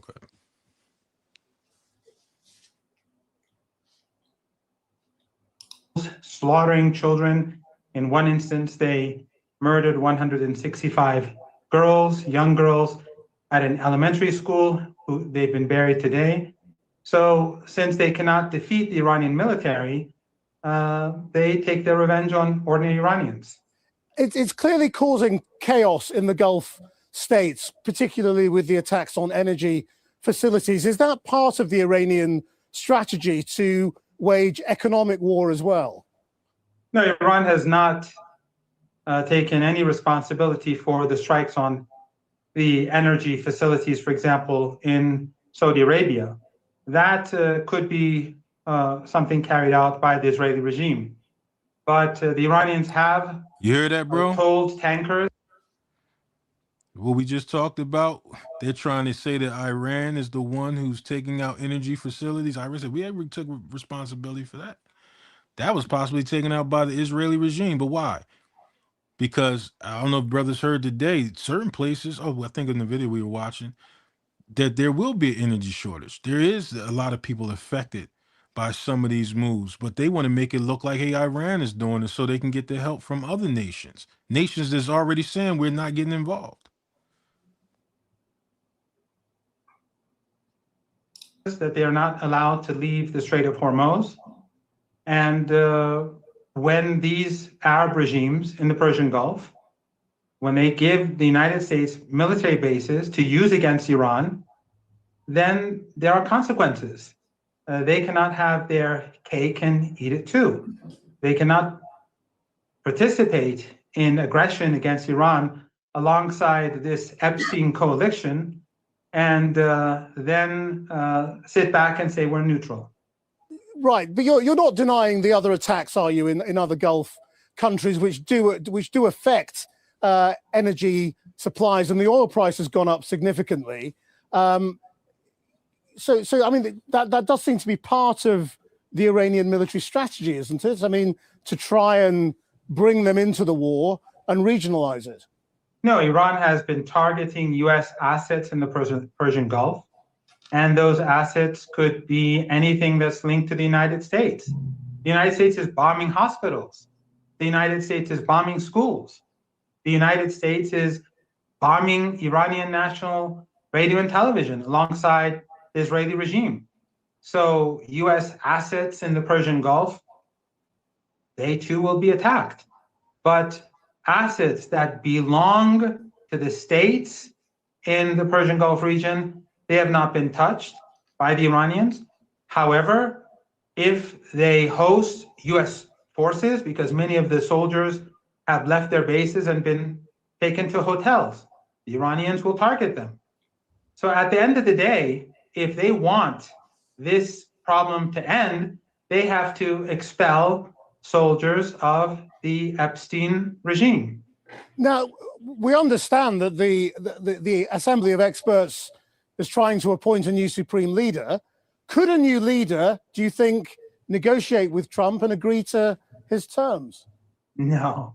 Iran is not interested in negotiating with Trump or the US regime. Iran is going to punish the United States, and we are in the process of doing it. This regime in Washington has tried to cross a bridge that's a bridge too far, and they're messing with the wrong country. We're not Venezuela, we're not Iraq, we're not Libya, we're not Afghanistan, and we're not Syria. This is the Islamic Republic of Iran, and we will make sure that the United States regrets the aggression against the Iranian people and the slaughter of children and the slaughter of innocent civilians and the murder of the leader. These are crimes against humanity, and the United States and its allies have imposed the law of the jungle upon the world, and they will come to regret it. But Can you Iran pause is right there? not a Can you military pause right there for a superpower second? either. So you guys Google General Wesley Clark, and he named all of the nations. He happened to name all of the nations that Wesley Clark, when he got that memo and said that, hey, we're going to be attacking these nations. And oh, by the way, Iran is going to be the last one. So they've had this in play for a couple of decades now, Yeah, that they were should going wrap to that run up. this playbook. Yeah, somebody find that Wesley Clark. I'm gonna look for it now, in bro. context. Okay, cool. There's a couple of points I want to make that I've heard. So when you think about these people that are in that land right now, there's some really brilliant people. They're not using their latest gen technology to bomb the fuse. I saw and we'll get to that. I'm sure we'll find the video, but there are videos of the technology that they're using to bomb the Israelites, the Epstein regime, the genocidal maniacs. There's videos that are out there that show the munitions, and they're doing some stuff that is blowing people's minds. You look at the Russian-Ukraine war. The Russian dropped the Oreshniks on Ukraine, and I only think they only did it once. But these munitions that and the Oreshnik was a missile that when it got to a certain distance, it fragmented into a bunch of different MIRVs. And MIRVs are just multiple reentry vehicles that'll enter into the atmosphere. So let's say it starts off at 1, then it'll explode, and then now you'll have 12 munitions with 12 targets targeting 12 different things.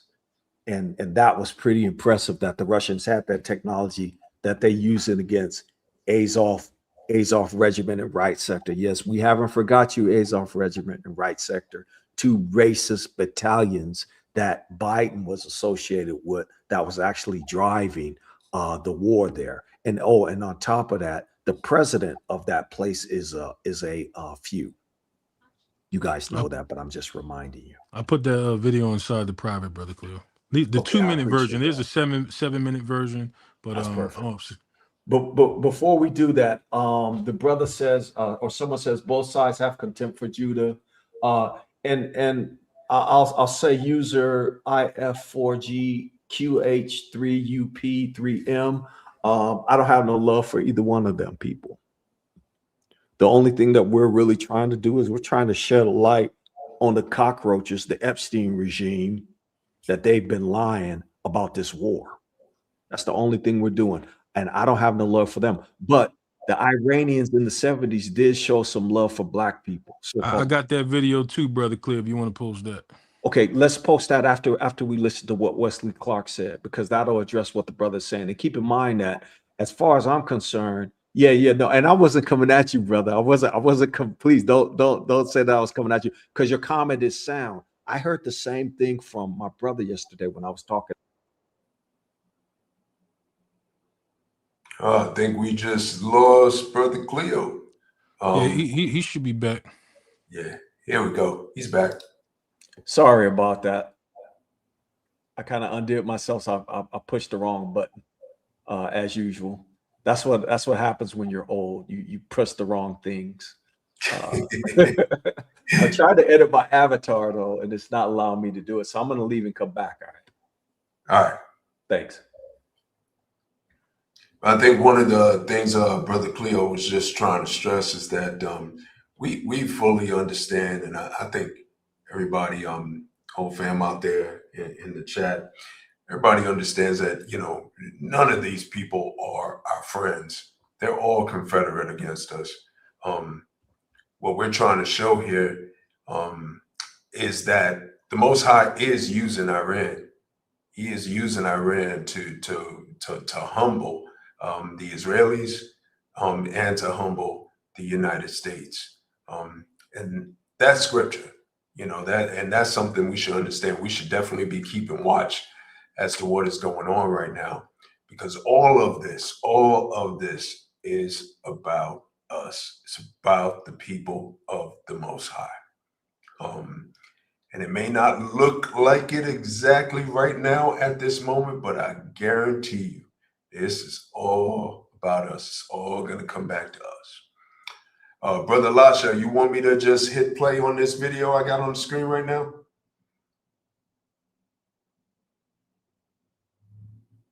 My bad, brother. I just want to make a quick comment. You can play it right after this. Sometimes there's an expression, the enemy of my enemy is my friend. Now, the Most High has used the Persians before in delivering his people. So whether they love us or not, I had a discussion with my mother the other day, and she was talking about, well, Tucker Carlson doesn't love black people. And the thing is, Tucker Carlson made a legitimate argument against, what was it, Rubio or one of them snakes in office. And he made the comment that maybe it should be a DNA test done to establish who the real Jews are. If we're going to give trillions of dollars in land to a people, if we're going to give these monies to a people, we at least should make sure that they are the real Jews, the ones of which the Bible talks about. Now, I don't need Tucker Carlson to love me to make that statement, nor do I care if does he like black people at all. I'm almost sure that if he doesn't believe those Ish people are the Israelites, that he believes a different set of Ish people are. That's totally unrelated to the point. The comment he made allows us to actually assert who we are. So we can use his comment. It doesn't matter if he loves us or not. Same way it doesn't matter if the Iranians love us or not, or any other people. Vladimir Putin, when he put out the Russian icons, who cares if he loves us? He put out something. He put out a true thing. He put out some images that showed that the ancient Israelites are black people. So we can separate ourselves emotionally to say, hey, whether he's on our part or not, his comment is. Whether he is on our part or not, the move he made is. We can use it. In the same way the heathen uses us, we can use them. All right, bro. I'm gonna put the next video in the chat regarding Iran sentiment about what happened years ago, but you can go ahead and play it.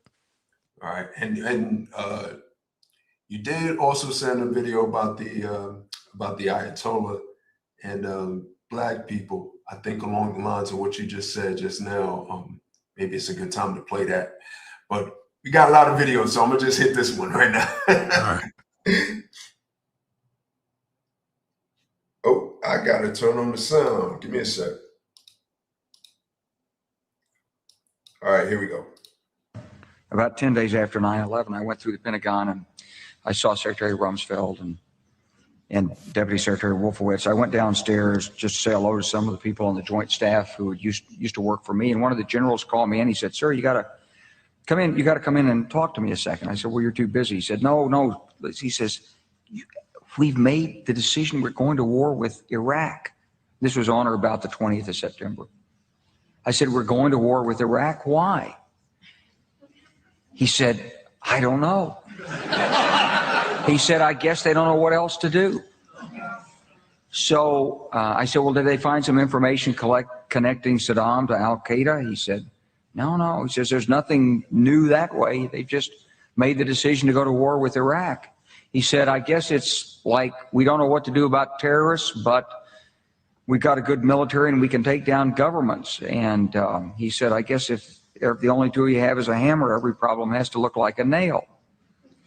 So I came back to see him a few weeks later, and by that time we were bombing in Afghanistan. I said, "Are we still going to war with Iraq?" And he said, "Oh, it's worse than that."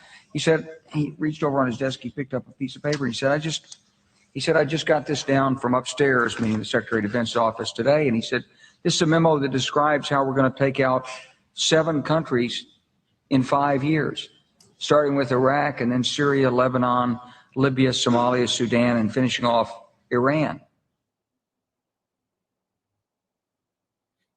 The truth is about the Middle East is, had there been no oil there, it would be like Africa. Nobody is threatening to intervene in Africa. The problem is the opposite. We keep asking for people to intervene and stop it. And there's no question that the presence of petroleum throughout the region has sparked great power involvement. Whether that was the specific motivation for the coup or not, I can't tell you, but there's always been this attitude that somehow we could intervene and use force in the region.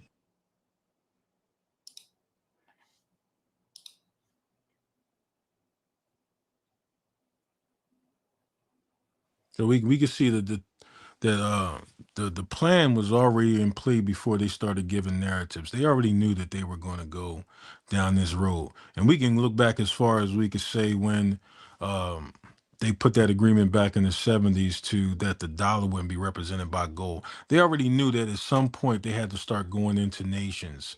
And then we're not talking about just the religious aspect of it. We're talking about resource base, rare earths, oil, all these things that would keep a nation dominant on the earth. They knew they would have to have a means to go in, and you can see it now. Now I'm just saying on the financial aspect that largely motivates these heathens is to go in by money. And then you look at the religious aspect or the spiritual aspect that they're actually believing that they can call in Armageddon and bring in a Messiah.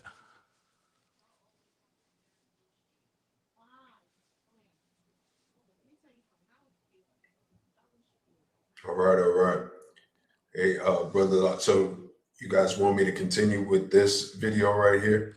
Yo, go play that video that from that Wallace did back when he spoke to the Iranian Ayatollah at the time. It's a short video, and then we can come back to this one. Yeah, I think we're good. I think we're good on this one because I believe he made all of the points that it's a long video. I believe he made all the points that we've either already made or will be making. But I do want to see that one about how we're viewed because that's important. All right, I'm gonna pull that up right now. The last video we just watched that we're kind of through with. I just kind of want to make one comment on that video. You know, like the minutes of it that we watched, the interviewer is just asking some questions, but the questions are kind of the wrong questions. They're odd questions. They're like asking. They're asking those who are being attacked, why are you attacking back? Why are you retaliating? It's almost like saying, why don't you just give up? The questions are so distorted and so biased and one-sided. It just makes the oppressor dominant, even more dominant over the one that's being oppressed, even in the questions. Does that make sense? Or am I looking at this just weird? No, it does. It does. It really amplifies the hypocrisy that they show and the arrogance that they exude. Because, like, for instance, you have the Fuse complaining about, oh well, the Iranians are using cluster munitions when they're bombing us, when all the nations that signed that to ban cluster munitions, Israel didn't sign it, United States didn't sign it, Iran didn't sign it, nor did Russia sign it. So why are you complaining about it? Why are you complaining about cluster munitions when you and the snakes hit an Iranian school that killed 160 little girls? The hypocrisy is crazy. Anyway, go ahead and show that video. My bad. No, exactly. Thanks, Brother Cleo, for clarifying that. And to agree with you too, brothers, that a lot of times the questions are wrong because it's usually the oppressor who asks the questions. You can't get the right questions when the oppressor is asking the questions about himself. He's not going to ask the right questions. That's an awesome point, bro. That's an awesome point. And Hegelian dialectic is at work there. No doubt. All right. But just start this from the beginning. Turn on this sound. And here we go. We hear, Imam, that today, perhaps today, some black hostages and some female hostages will be released from the American embassy compound. Is that true?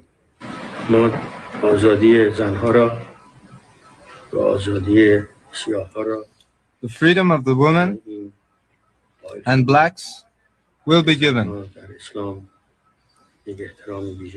Women are given great dignity in Islam, and the blacks have been oppressed in the United States. Great injustice was done unto them. They were under pressure in the United States. Thus they came here. We are doing this owing to the tenets of Islam. In return, we ask nothing for their freedom.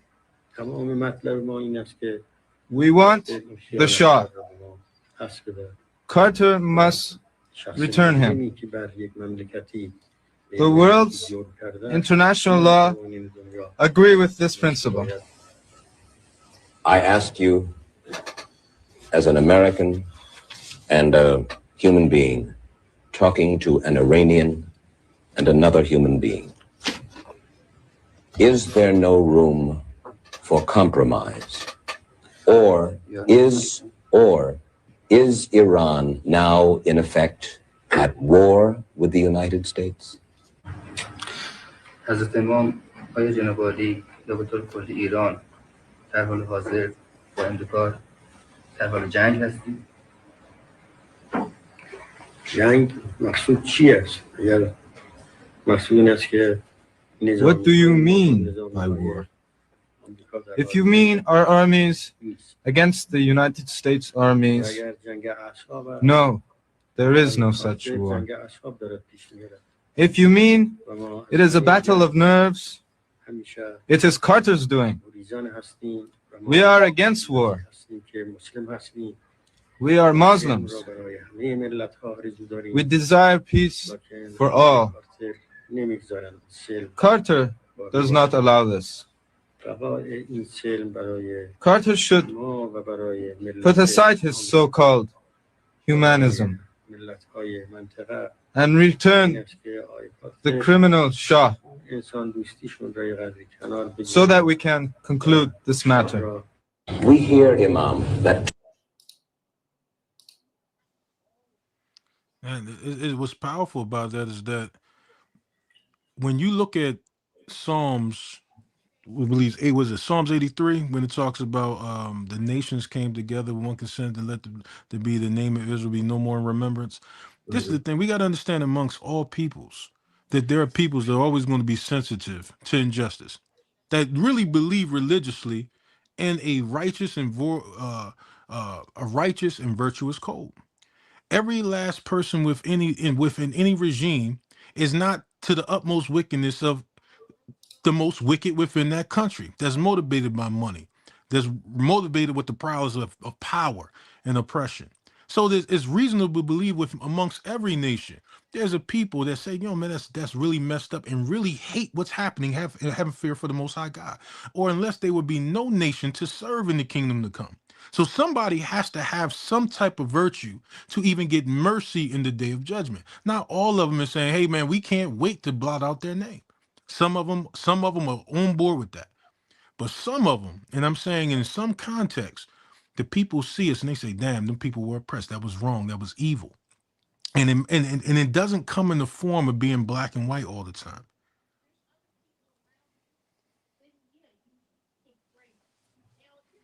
Absolutely, bro. Absolutely. The next video that I still have that we didn't watch yet is this one. Brother Lasha, you want me to hit play on this? That's up to Brother Cleo. I know Brother Cleo wanted this to because that's a video. I hadn't seen this video. I know Brother Cleo had it in the chat. Go ahead and rock that. Go ahead and rock that. I got some other ones that lined up that really hit and touch upon some of the things that the brothers have been bringing up. So go ahead and run this, definitely. All right, we'll do. So Donald Trump is now talking about putting U.S. soldiers' boots on the ground in Iran. This is the headline from NBC. They say, Trump has privately shown serious interest in U.S. ground troops in Iran. Now, this doesn't necessarily a surprise, as that has been the talk all week on you probably need boots in the ground if you want to do regime change and nation building, right? That's essentially what the Trump people want to do and take the oil fields, basically. There's been talk, too, that Trump has been personally calling up the Kurds saying, hey, will you go invade Iran for me? That hasn't been going as planned, evidently. We'll, see they'll not necessarily going to give you the full information on that. Just we're getting leaks on those phone calls. And now we're getting basically leaks on Trump's talking about U.S. troops on the ground, right? It says here, the president's private comments have not focused on a large-scale ground invasion of Iran, but rather on the idea of a small contingent of U.S. troops that would be used for specific strategic purposes. And if you guys know history, we'll just say talk about something like Vietnam, where you first send advisors, that kind of thing, and then slowly you get sucked into this, and then you're in a forever war, that kind of thing. Or you go on some sort of special mission, you're supposed to take out a particular target, a U.S. soldier or more get hurt. We all hear about it, right? It's not covert anymore, and then you're sucked in there for a long time. I mean, this is just, the whole thing is awful. There was also a report from the Washington Post recently that says cancellation of Army exercise fuels speculation about Mideast troop deployment.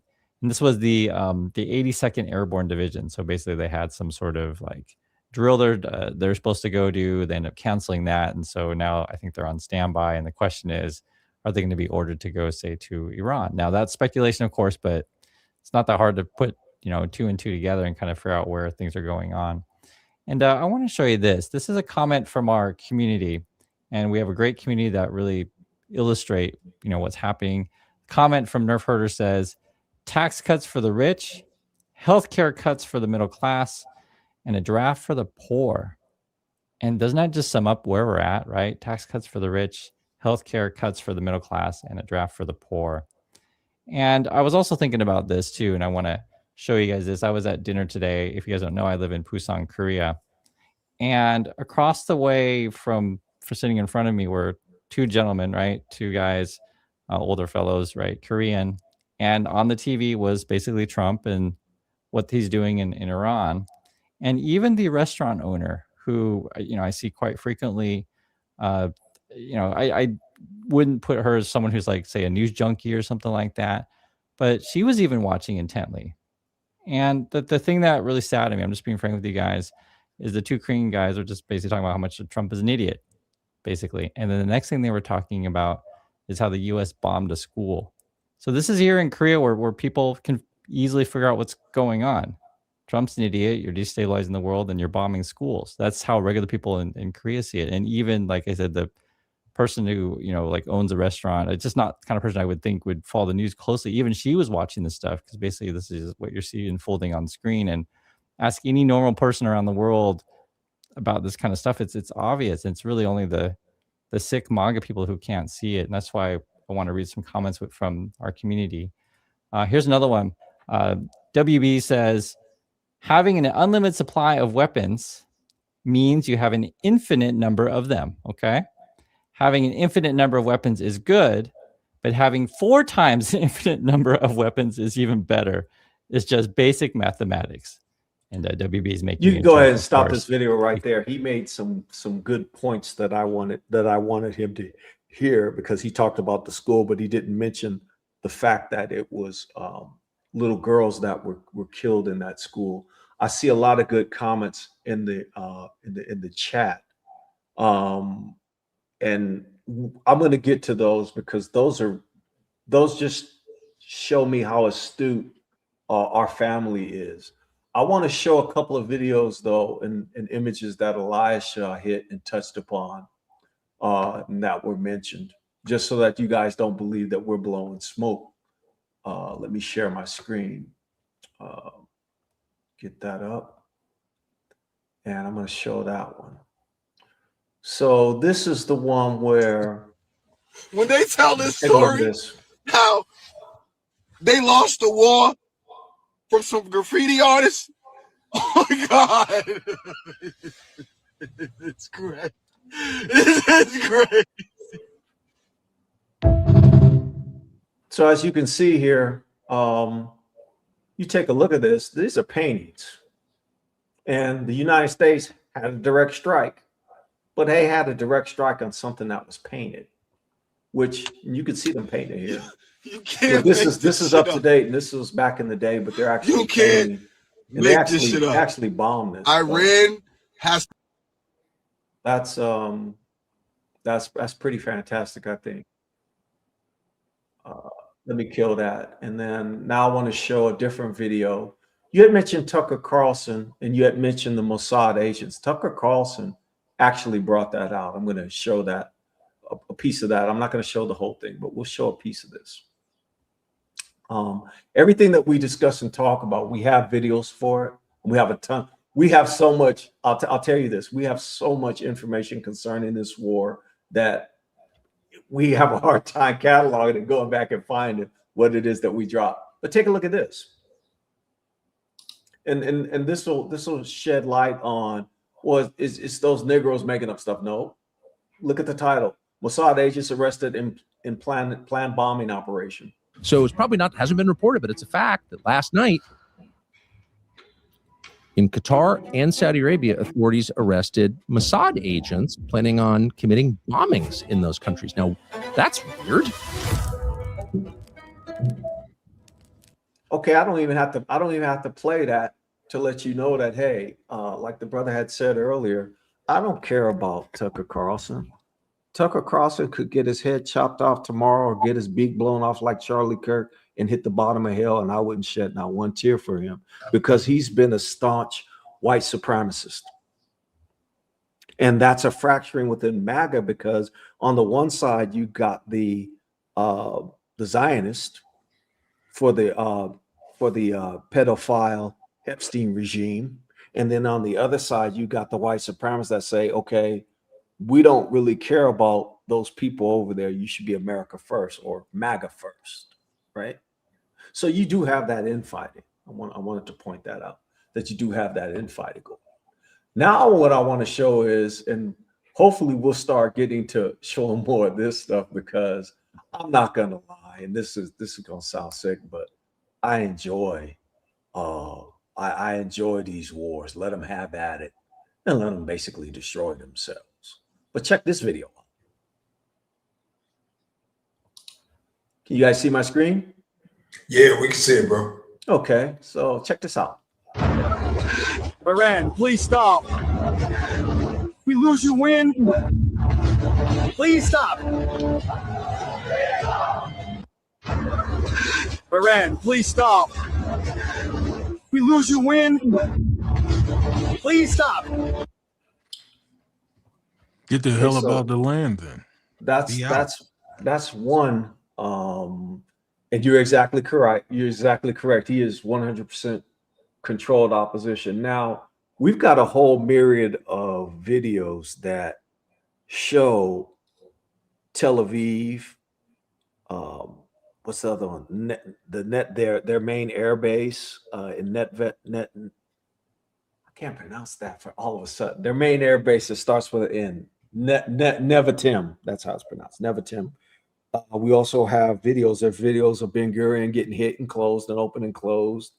There's videos of the city to the north of Tel Aviv. That's Haifa getting hit. So make no mistake about it. That place is getting blitzed, and it's getting blitzed pretty hard. And I'm here for it. I enjoy it, actually. I'm not going to lie. You can call me sick. You can call me whatever. Anytime those people who have maimed and they were actually here, they actually owned slaves too. And they have the nerve to think that they're the chosen people. Steal my identity.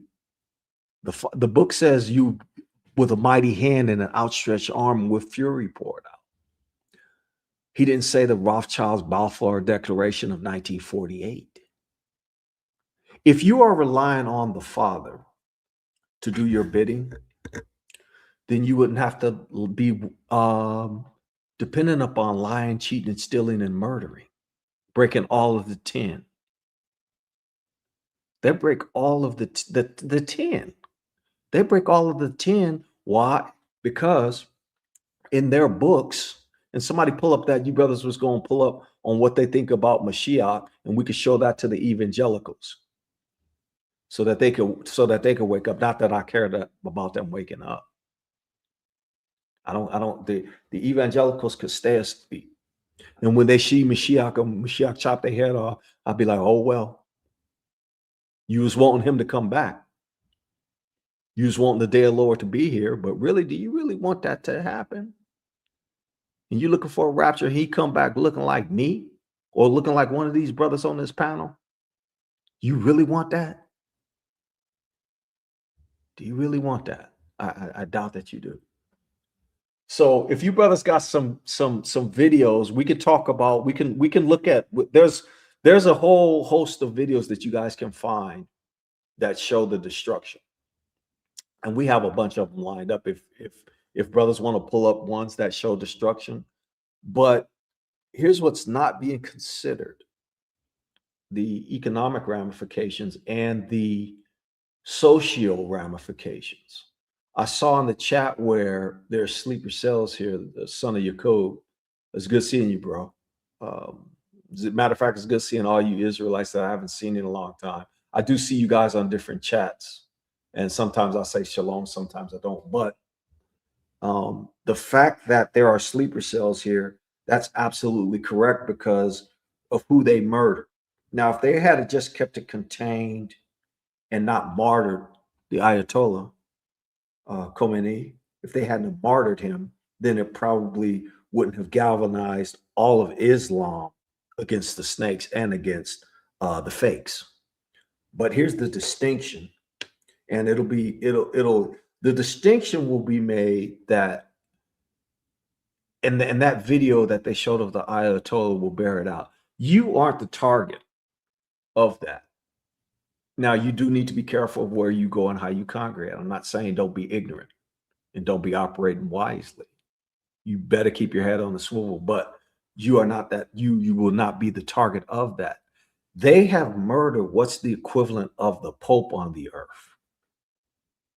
If you were to kill the Pope, the Christians and the Catholics would jump out the window and want to kill everybody that looked like you. What they have done is they have unleashed Pandora's box. And why do I say that? Well, there's that repercussion of, okay, now the sleeper cells that are here are going to get activated. And yes, they have called for jihad. They have called for, which means that not only if you're an Iranian, if you're a sleeper cell, if you're wherever you're at, they're going to get active. Now, that brother that did that dumb stuff that he did, I don't know that he was a sleeper cell or he was just so emotionally caught up that he said, hey, I'm going out because I'm tired. He just said, I'm going out. And then he went out. But when you talk about that component, there's going to be some of that happens for sure worldwide, not just here in the snakes. But then you have to also talk about the economic portion of it. So what's the economic portion? Well, Iran is controlling the Strait of Hormuz, and they have stated, and there's articles out there, you can Google it. They have stated that the only one that can get oil through the Strait of Hormuz is China right now. So anybody who is aligned with Iran can get oil to come through there, back and forth. Trump has said that he wants to, because the insurance policies of ships has gone up. Trump says, well, we'll take on that burden and we'll escort the ships back and forth through the Strait of Hormuz. So what the idiot is basically saying is that, and no one's taking him up on this, because what he's saying is, I'm going to escort these naval vessels to their doom because Iran controls the Strait of Hormuz, not the United States. I'll say that again. Iran controls that. That's their turf. Matter of fact, you've got ships from a lot of nations that are just sitting there in that waterway, and they can't leave, go, or come. And you can also Google the ships that have been hit by the Iranians trying to either go or come. And there's been a little bit of that too that hasn't been reported on the news. Not only that, the Gulf is also mined. So does it make sense that if Iran controls this Gulf and they control the strait, do you believe that you can get ships in and out of there, knowing that Iran has technology that they haven't even released yet? But one of the brothers, please find a video where it shows the cluster munitions, where it shows the MIRV exploding, and then it's just hitting constantly Israel, just bam, bam, bam. Hey, Brother Cleo, was this one of the videos that you guys sent earlier, or I don't have that video? If you don't have it, you could probably Google it, or I could probably find it. But because I sent a bunch of stuff, and I should have been a little bit more. Normally, I would have pulled together a PowerPoint, and I thought about doing I'll put that. a link in. So I'll put a link in the private now regarding the cluster ammunition. Yeah, I want to show that because it'll illustrate how advanced and we tend to here's something that the movies have done to us, and listening to Cold as Ice. Cold as Ice has always told us that their ice is colder and cooler, and you have to listen to them, which is why we'll show a lot of European faces giving the perspective that's the right perspective. But Cold as Ice have taught you that, oh, the Chinese just duplicate and they just copy. Okay. And that it's just a copy. It's not the real McCoy, when Japan, North Korea, South Korea, and different parts, a lot of parts of Asia have more advanced technology than what we have. Matter of fact, one of the reasons why that Iran is doing such great damage is that they switched over from GPS. If you know anything about satellite and SATCOM, they switched over from GPS, which is American controlled, and they deployed what is called Beidou, the Chinese system. And they're using the Chinese system, Beidou, it's Beido or DU. So they're using Beidou to do their calibrations of missiles. And so what they learned from the last war was that, okay, if we use GPS, it could be turned off or it's not going to be as accurate. Beidou has now have their missiles accurate to 1 meter. Now, what's the distance of a meter? What is that? A couple of feet? A meter is how many feet? That's how far you're going to be off 1 meter. So if I'm trying to hit a building and I'm 1 meter off of center, do I still hit that building? Yes, I do. I'm still going to hit that. I'm still going to damage that building. That building's done. Go ahead, bro. It also lends credibility to the fact that the snakes knew that they was destroying that female school in Iran, because these missiles are not randomly landing in places they're not targeting to hit. They're not landing that far off to hit certain things by mistake. I know man is fallible, but technology now, a lot of these things are show right at your doorstep. So when they took that shot at that school, they meant to hit that school. You know, just going with the fact that a lot of these things are almost pinpoint. When you're talking about a meter or feet, this is this is not even being off. It's a meter away, you're done. Exactly. Now, if you're talking 100 meters off, then I can see that. But if the give you an example, if you paint the top of a roof, and that's what you want to hit, right? You want to hit the top of a roof, and you're a meter off in X or Y direction, because you can't be off in Z. It's X or either Y you're off. So you're off a foot, either X a foot or Y a foot. Is that house still going to get obliterated? Yes.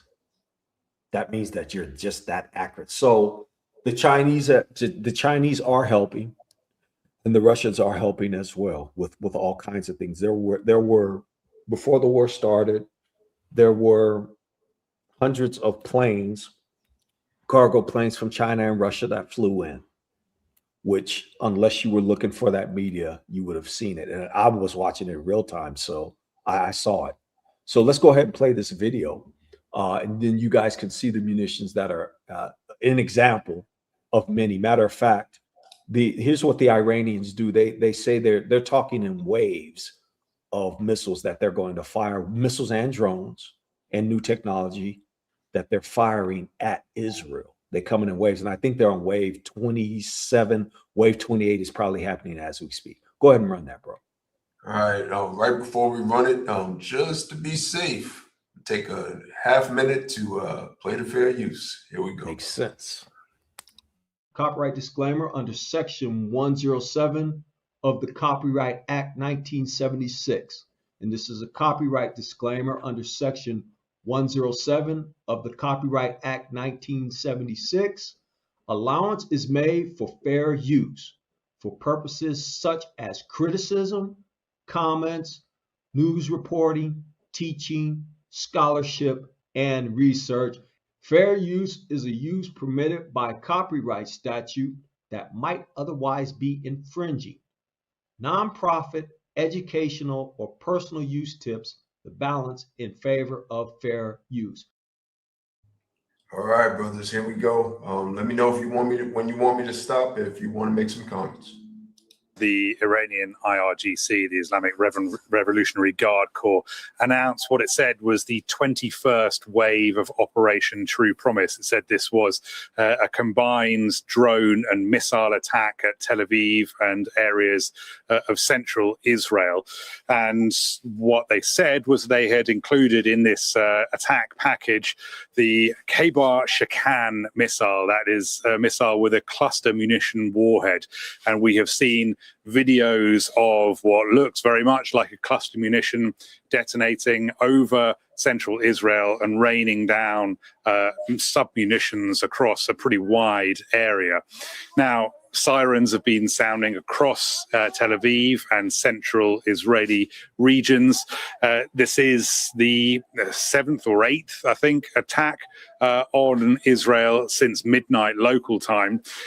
There are no casualties that are being reported at the moment by the Israeli ambulance service, but I can explain a bit more about what this weapon is. The Kebar Shakan, its name means the fortress buster. It's a pretty new weapon in Iran's arsenal. It's only been operational since 2022. It's quite sophisticated.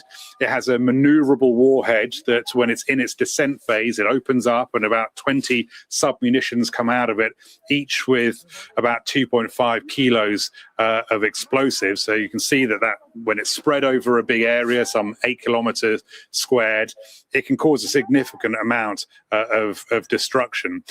Now, it's not the first time that Iran has used this weapon in this conflict. The Israelis have said that they've been on the receiving end of this several times so far since the war started last weekend. It is a cluster munition. Of course, cluster munitions are banned under an international treaty, but only if the countries themselves are signed up to that convention, and neither Israel nor Iran have actually signed up to that cluster munition convention. We got one more link of the show on that to show how it really forms in the sky to get a better idea or a picture of how it's actually working. Let me put this link in real quick. This is a shorter video, but to give us more of a better view of it.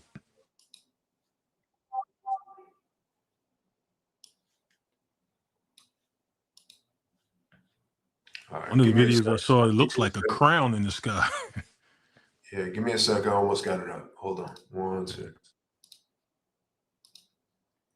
All right, here we go. Let it play. Oh my God! Only the shock! Yo! Yo! Oh my God! Oh my God! Imale! Oh my God! Yo! אני בהלם. Oh my God! only the shock! Yo! Oh my God! Oh my God! Imale! That doesn't look like primitive warfare to me. Yo! אני... Yeah, there's nothing primitive about that, man. Wow. No, they have some very sophisticated weaponry, and keep in mind, family, that they knew that the US was coming, so they had a couple of decades to build these, and the manufacturing for these is underground too. And it's so far underground that you're hitting it with bunker busters, those GBUs that they fly in with B2s and drop. Those can't even penetrate because they can't even go down far enough. So I wish I could find the videos that show the actual underground, the underground tunnels. They literally have underground cities where they manufacture this stuff, and they show you, they got trucks that they're driving through and show you that, hey, look at all of this stuff that we got because we knew, and they'll tell you, hey, we knew that this was coming. And so when you talk about ground invasion, they have one of their, I believe it's their prime minister. He's saying in the video, let them come. They want to come on the ground. Let them come. And so you have to ask yourself, why, if we're winning so convincingly, why would we even consider sending ground troops? There's no reason for it. And it's not about regime change, but why would you? And someone put it in the chat that Okay, so Iran is mountainous. So how would you even, where would you land at? Mind you that they have better ability to see the world now because of Beidou, and they can see it with really, really high resolution. So they can see, and Beidou is not just tracking and identifying missiles and planes and all of those things, which it does that. It'll be able to identify troop movement or large groups of people as they were moving. Matter of fact, it was used to identify the Kurds. If the Kurds had thought about moving, and the Kurds have said, "Hey, we're not interested in doing that," because the Kurds were backstabbed a while ago by the United States. But because of this technology now, warfare has changed, and it appears to me that the United States hasn't caught up with that, because we're just now starting to develop drone technology to use in warfare. And I think that we started doing that after we saw what was happening with Iran and Russia.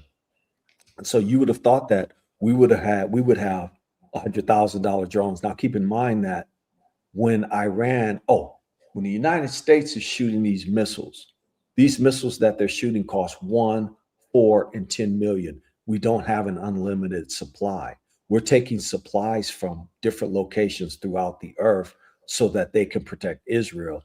These nations that we're taking it from are getting upset because it's kind of leaving them naked and vulnerable. And we only had a limited amount. What Iran is doing is they're exhausting the missile supplies of THAAD, David Sling, Arrow, and Iron Dome. Those are the missile systems.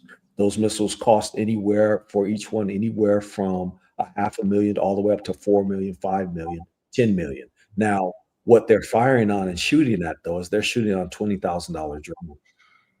Matter of fact, $20,000 old drones, because now Iran is firing some of their second gen, not even their third and fourth gen. They knew you were coming, and you kept telling them that you were coming, and they said, "Okay, let's go." And right now they're whooping Tel Aviv's ass. Go ahead, bro. I know we talked about a video recently, where the United States had, reverse engineered Iranian drones. Like you're saying to yourself, they say, "Oh, it's new and improved, it's better." But when you like reverse engineer something, that means you don't really have the technology, or you don't have the wherewithal to create it yourself. Why would you take these so-called budget drones that Iran has created, and this is their old store, their old stock? And I know that professor, I don't know if we got to that part in the video, he was talking about how Iran has even started to use its new munitions. It stated, like Brother Cleo stated. Why would you need to reverse engineer these drones that Iran has if your weaponry is so much further in state of the art capabilities? Why would you need to cross or reverse their engineering or their military weaponry? It wouldn't make much sense. You would already have something better. Why even use theirs? Because number one, is effective. Whether it's old or not, it's tearing you apart. I think it's worth going back to that video where Professor Morandi is talking about. But I also want to say that we've had several planes that have been shot down, several fighter jets. I think F-35s, a few of those have been shot down. A few F-16s have been shot down as well.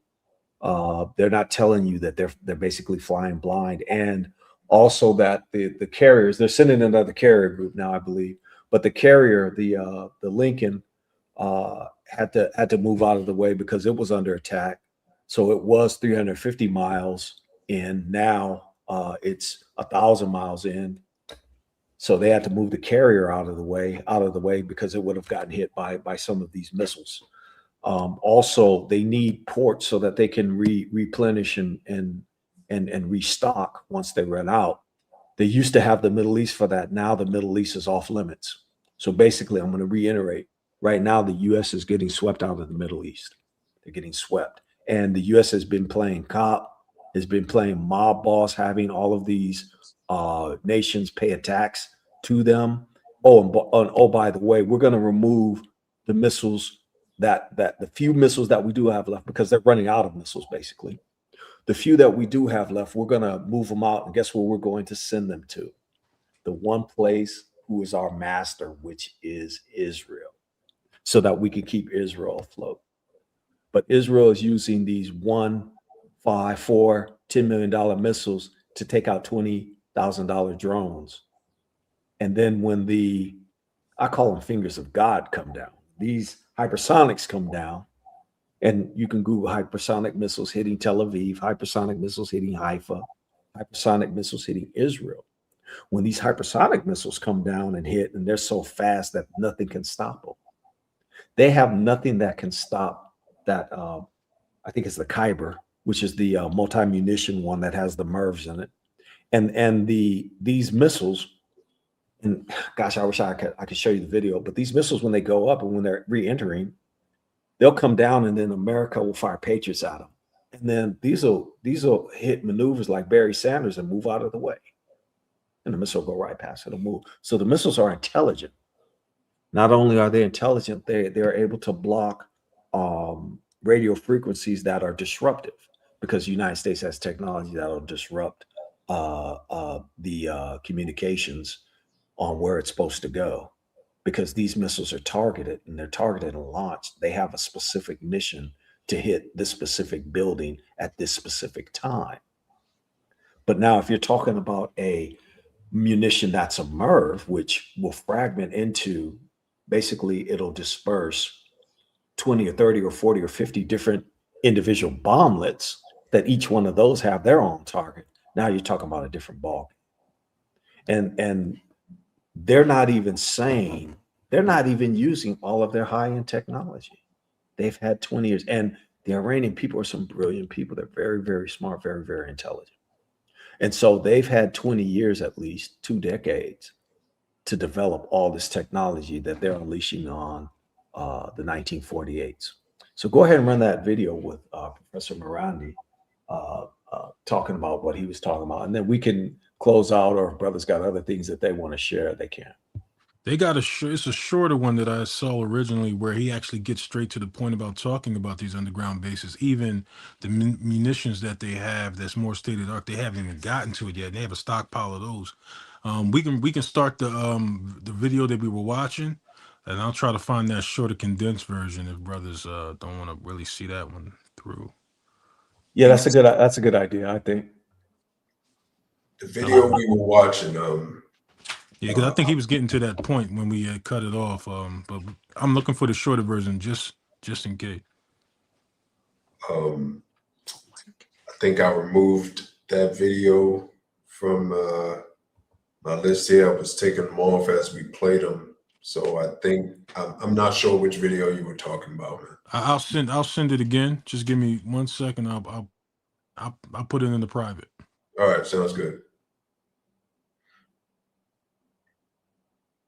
And they tried to on the jets being shot down. First, they tried to say it was friendly fire, and this was 3 jets that was shot down at one time. First, they tried to say it was friendly fire.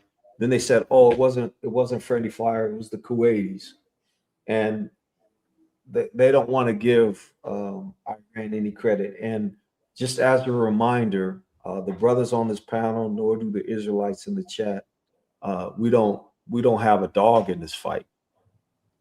But what we are doing is we're trying to shed light to you individuals that are in the chat to start doing your own Google and doing your own research, so that you can see that what the information that the snakes and the fakes are putting down is not so. They're not putting down the truth. Because the book said the truth is not in them. So how could you put down the truth if you're really about truth and justice? The slant is showing what they're doing to the Iranian side, and they are doing damage to the Iranian side, no doubt. But most of the Iranian stuff is underground. So when they say that, oh, we've destroyed 80% of their missiles, that's a lie from the pit of hell. You can't even get to their missiles. It's underground. And then on top of that, you don't know the types of missiles that they have and how many they've built, because they've been building for 2 decades. So for you to say that you've destroyed everything, and Trump is on coke easily. You look at his True Social post, he's like a coke addict, because some of the stuff he says doesn't make any sense. He's like, oh, we destroyed all of this, we destroyed all of that, and they don't have anything else left but They're on wave 28 now. So what the hell are you talking about? Go ahead, bro. I don't think it's the cluster munition one. I think it's the one about Muhammad Marandi, I believe. Oh, this is the one he just sent. Okay, that's the one with the cluster munitions. Yeah, this is a quick short. Let me just backtrack a little bit here. Give me. I sent the one with Professor, I believe Morandi. He gets into the underground bunkers. I'm looking for that shorter version. Then after that, I just got one last video I wanted to show, and that was the one, remember, with the Young Turks, and it was talking about what they're actually using to motivate the troops regarding the end. I don't know, brothers wanted to even go, but Yeah, I'm going back on the videos in the private, Brother Lasha, and I can't find that video. I have it. I can share my screen. I actually just pulled it up. Oh, great. Perfect. Let me share my screen. I got it. All right. And somebody pointed out that, hey, brother, you out of practice, you rusty. You need to get saved. You point that out, son of Jacob. I see you though. It's good seeing you. Tell Pops I said what's up. I think we all a little bit rusty, but it's all good. So I think this is it right here. So I'm gonna play it and then I'm gonna kind of scrub ahead. Yep, sounds good. Iran has been targeting U.S. assets in the Persian Gulf, and those assets could be anything that's linked to the United States. The United States is bombing hospitals. The United States is bombing schools. The United States is bombing Iranian national radio and television alongside the Israeli regime. So U.S. assets in the Persian Gulf, they too will be attacked. But assets that belong to the states in the Persian Gulf region, they have not been touched by the Iranians.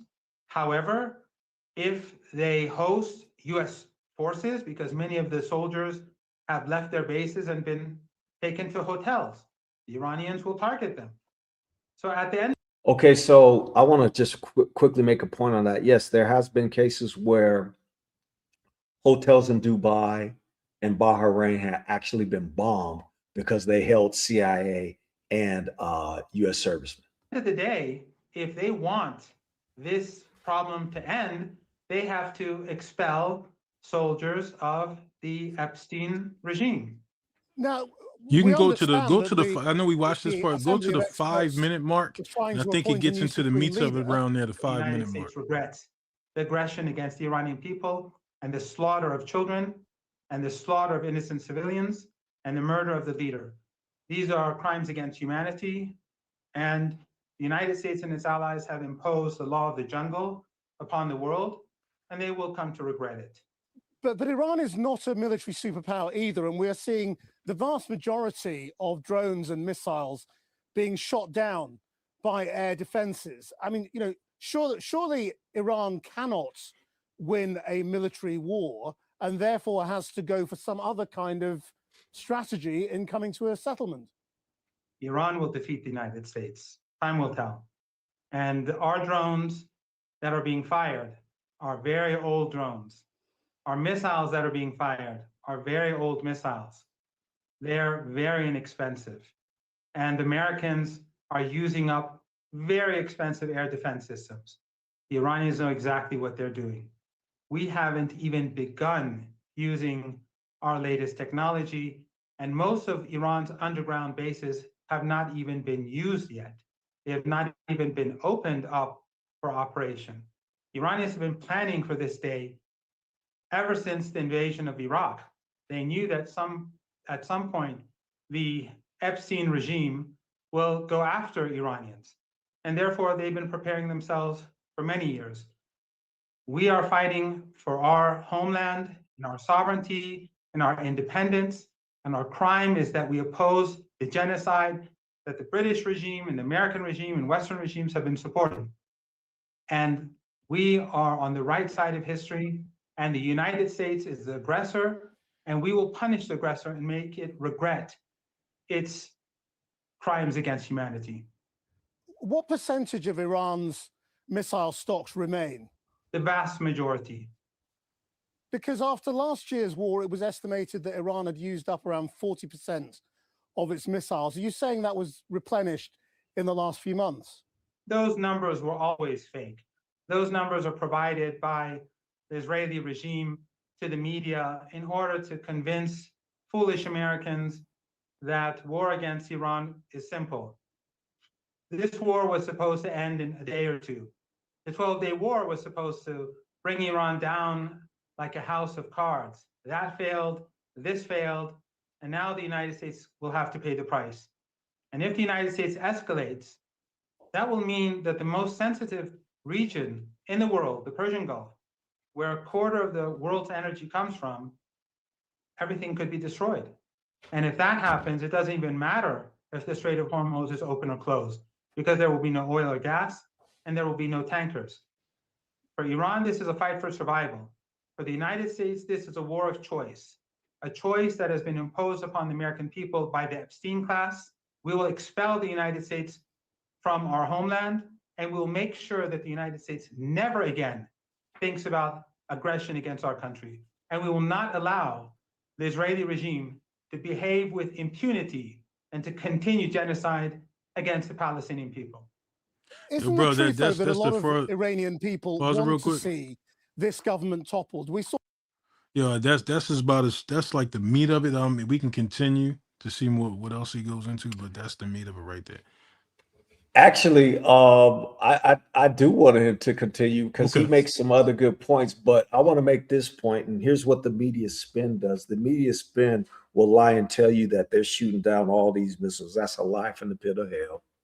They're not shooting down all the missiles, and they're not shooting down all the drones because they almost have ran out of missiles to shoot. And there's plenty of videos where you see multiple strikes where the missiles are getting in. And one of the an ex-CIA dude, I wish I could find that video where he says that Israel, he's got video from that the Russians have provided, and that Israel is getting the Gaza treatment.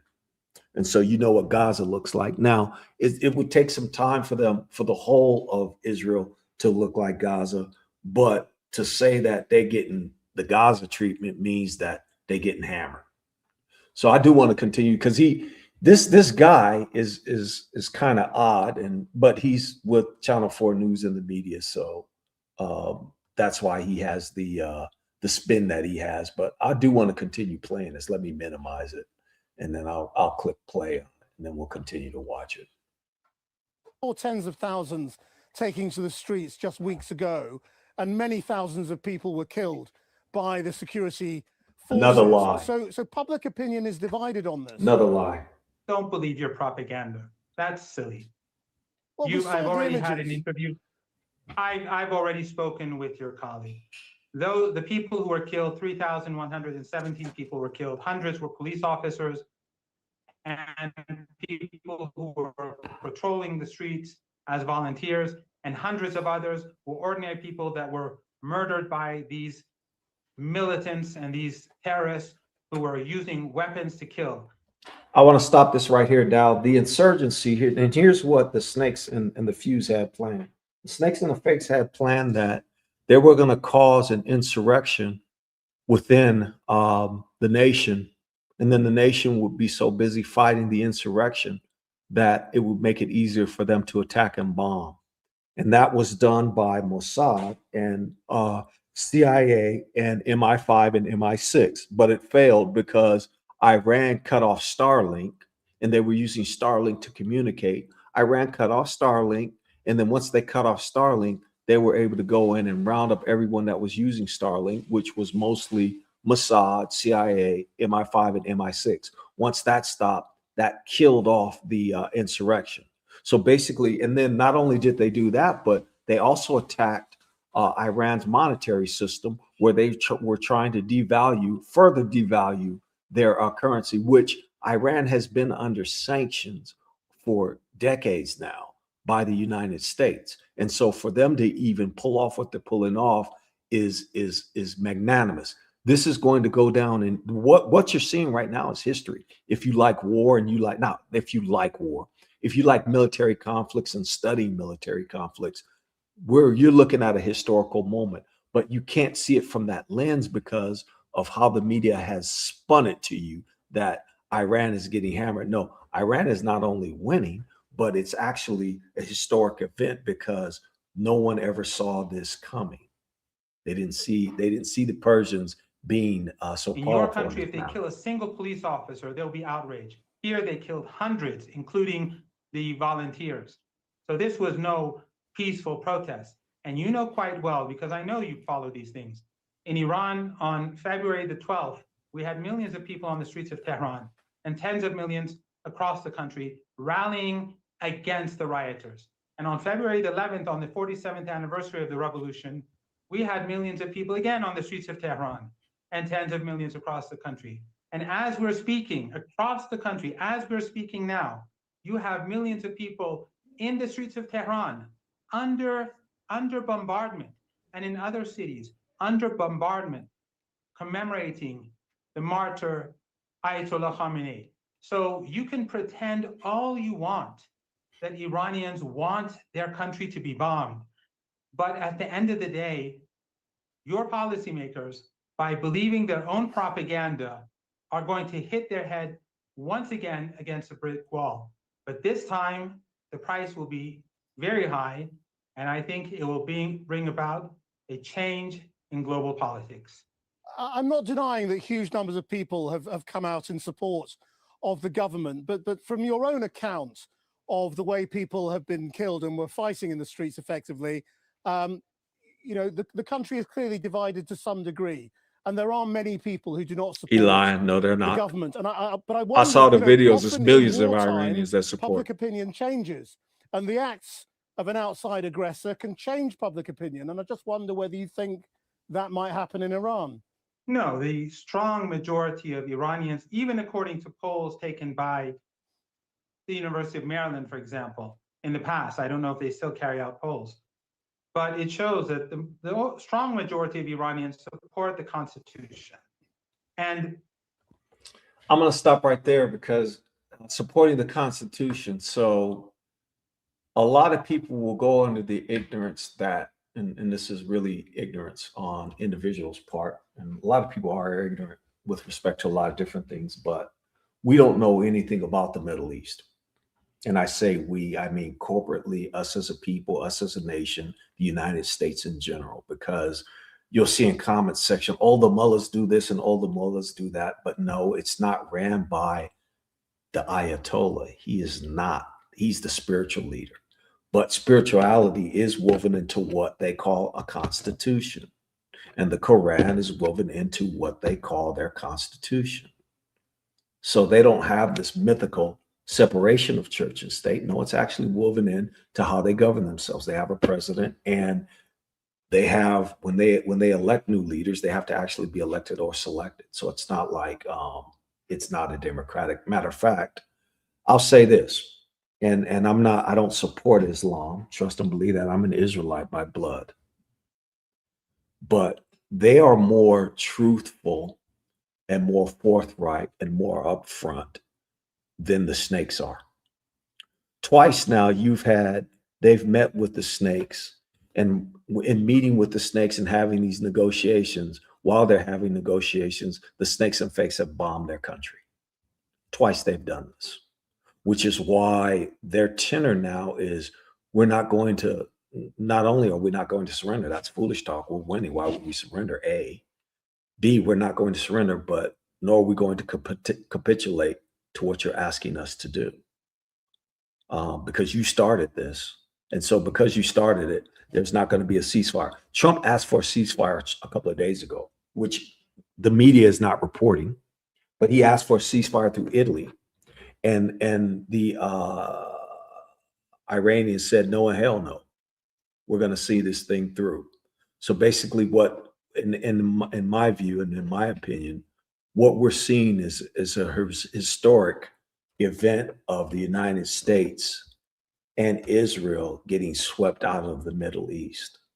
And this goes into the waning power of the perceived waning power of the United Snakes of America and the receding power worldwide of the fuse. Right now, you used to couldn't say anything bad about the fuse because it would be viewed as anti-Semitism. That's still the case, but if you poll 100% of the people now, would they support the fuse and support the wars that the United States has to go to on behalf of the fuse? Most people would be like, no, why are we fighting for another nation?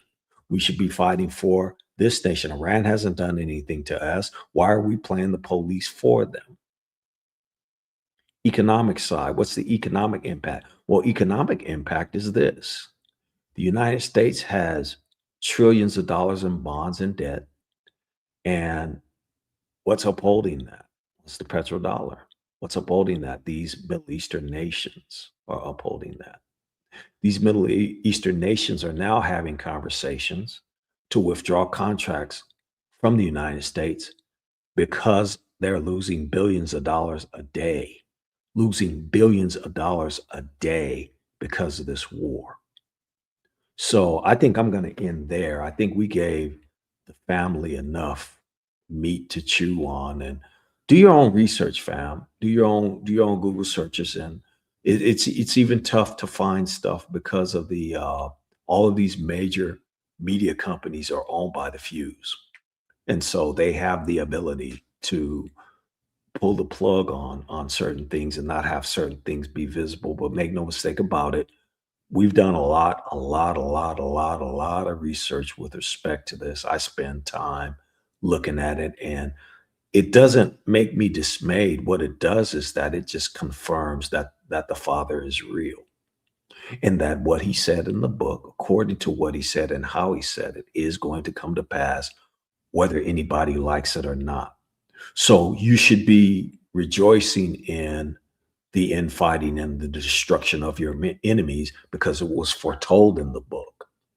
But your history and your future and your current disposition and your future was foretold in the book. So you should be grasping the portions where it says, he says, you call to mind the blessings and the curse. I'm always reminding you guys of this.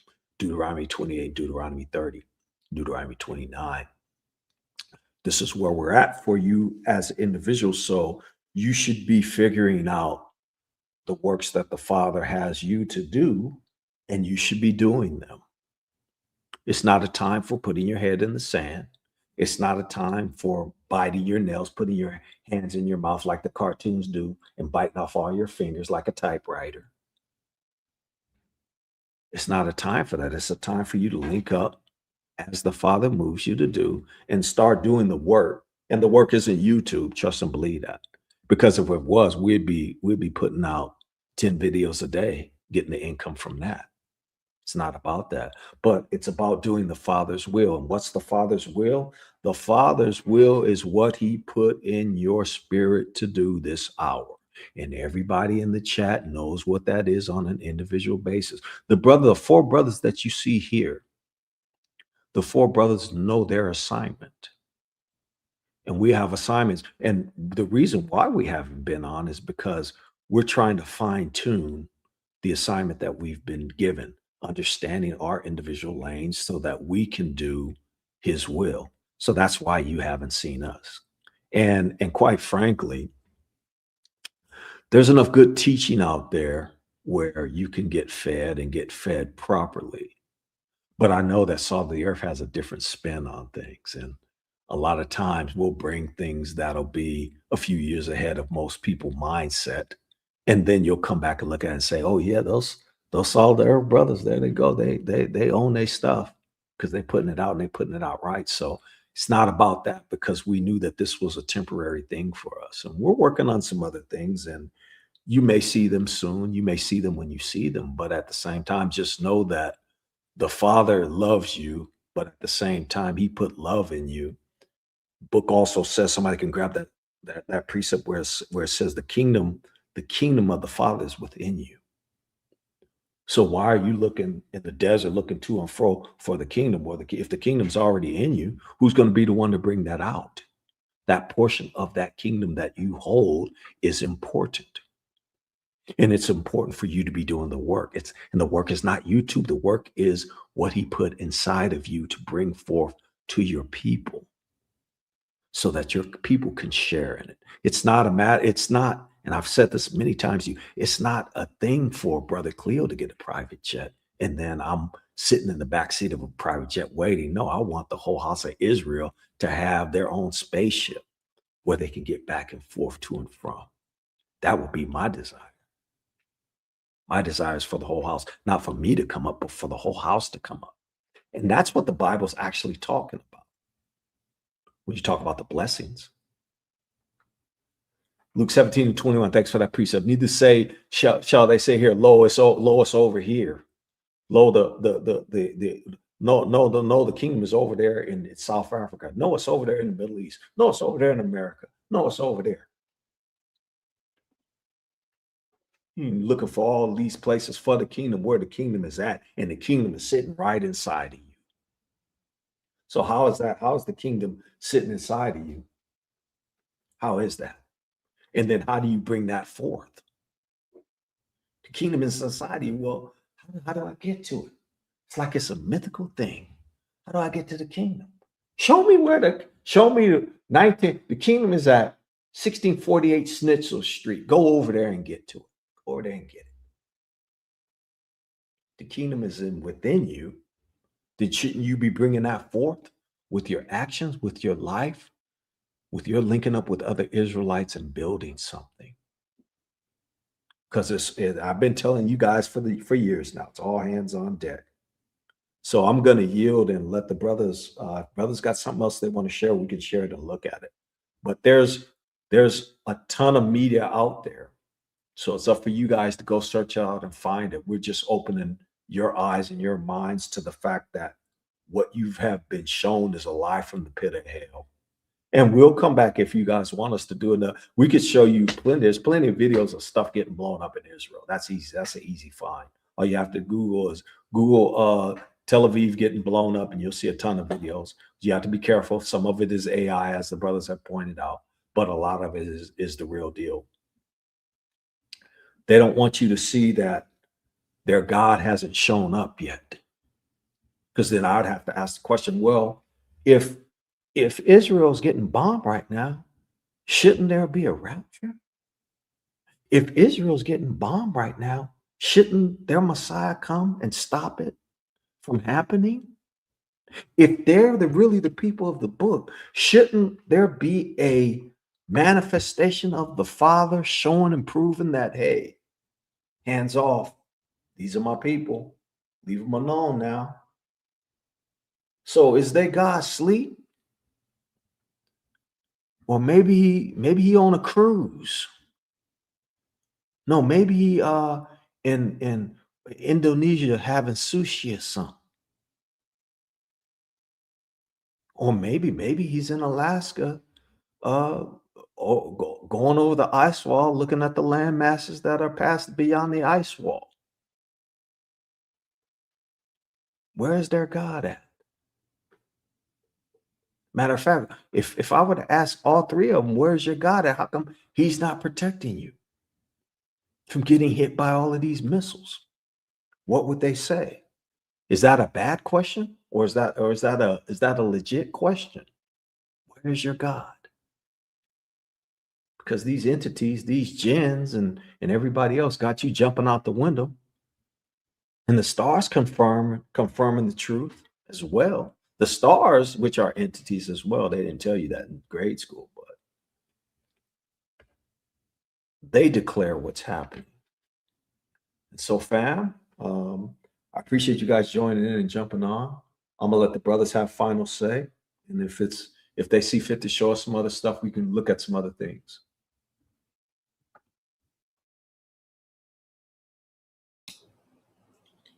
Hey, bro. Thanks, Brother Cleo.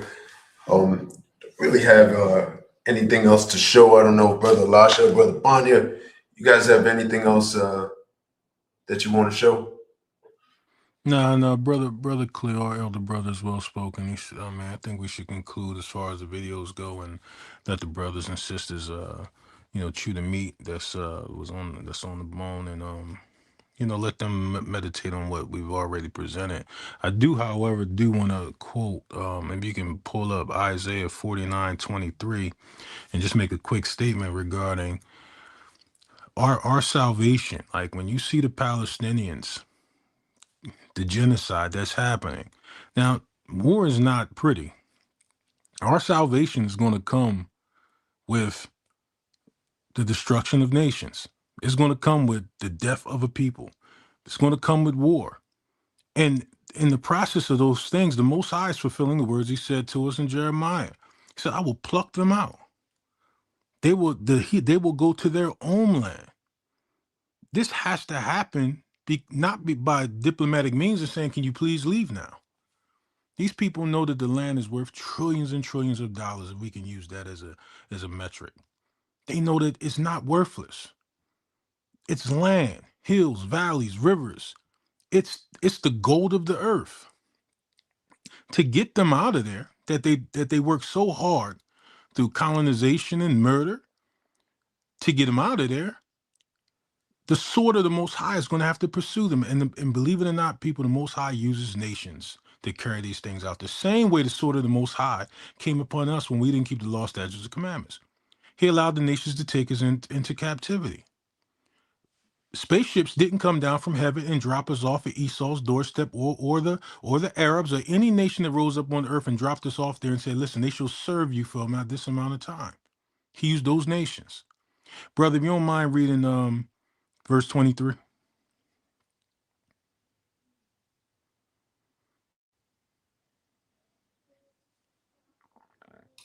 Had to take myself off mute there. Here we go. And kings shall be thy nursing fathers, and their queens thy nursing mothers. They shall bow down to thee with their face towards the earth, and lick up the dust of thy feet. And thou shalt know that I am the Most High. But they shall not be ashamed that wait on me. Now, our elder brother quoted Revelation 2:9-9. They shall bow. We shall go upon the shoulders of the Philistines. Our gold and our silver shall go with us. These nations, whether they love us, like us or not, I tell you one thing. There was a movie once called A Bronx Tale, and they asked him in the movie, said, what is it to be loved or feared? Well, we love and fear our God. And the nations will have an understanding of loving and fearing us as well, being we the children of the Most High.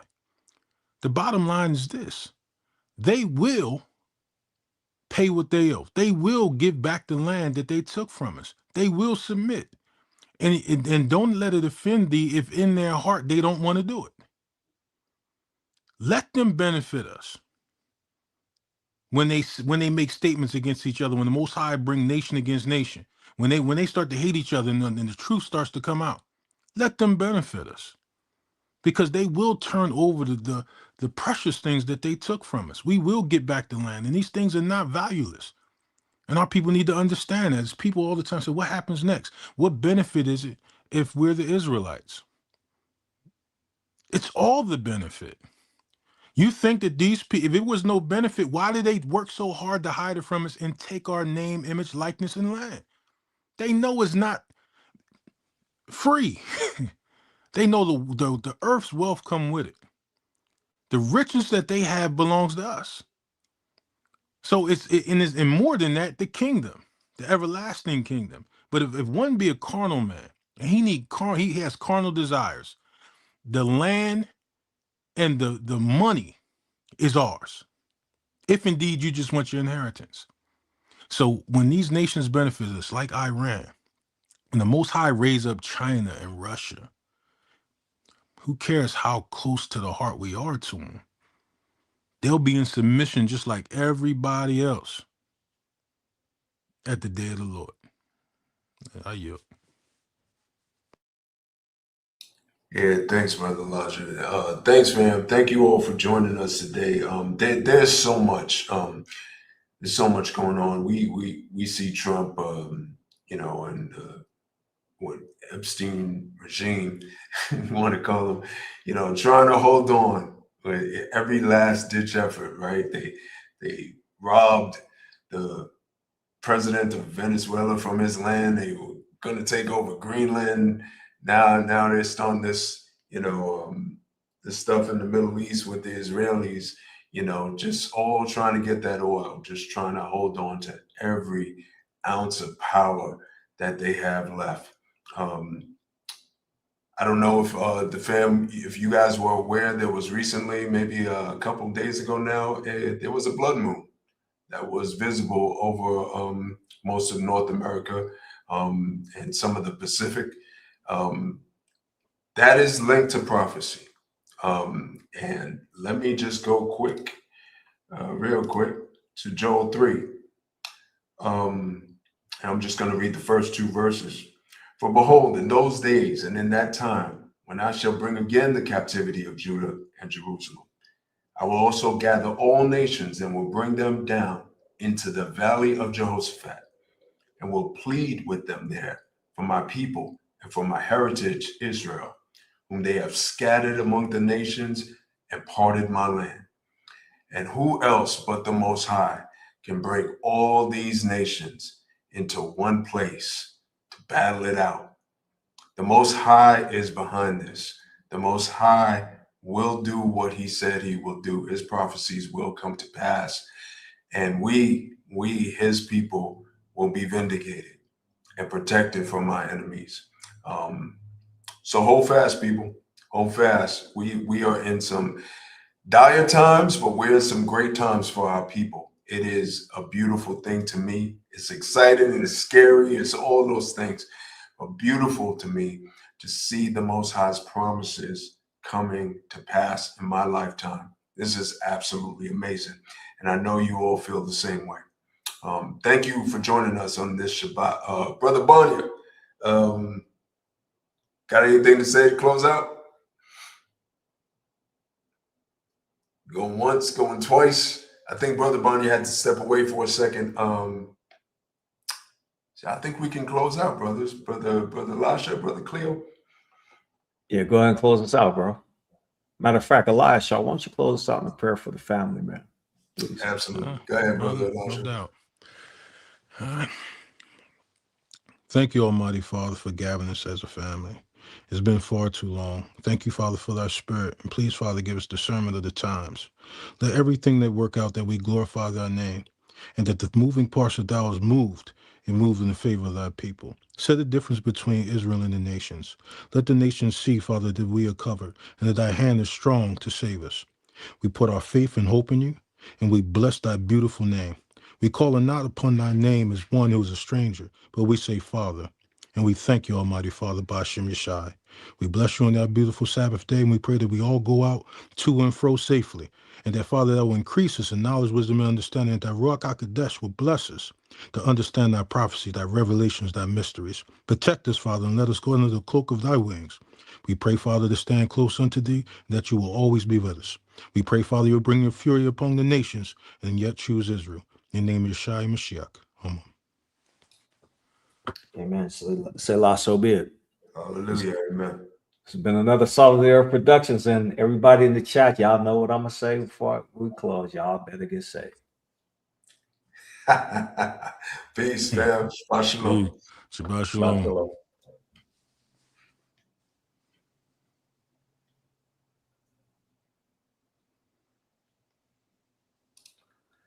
Hey, you guys did well. That was good.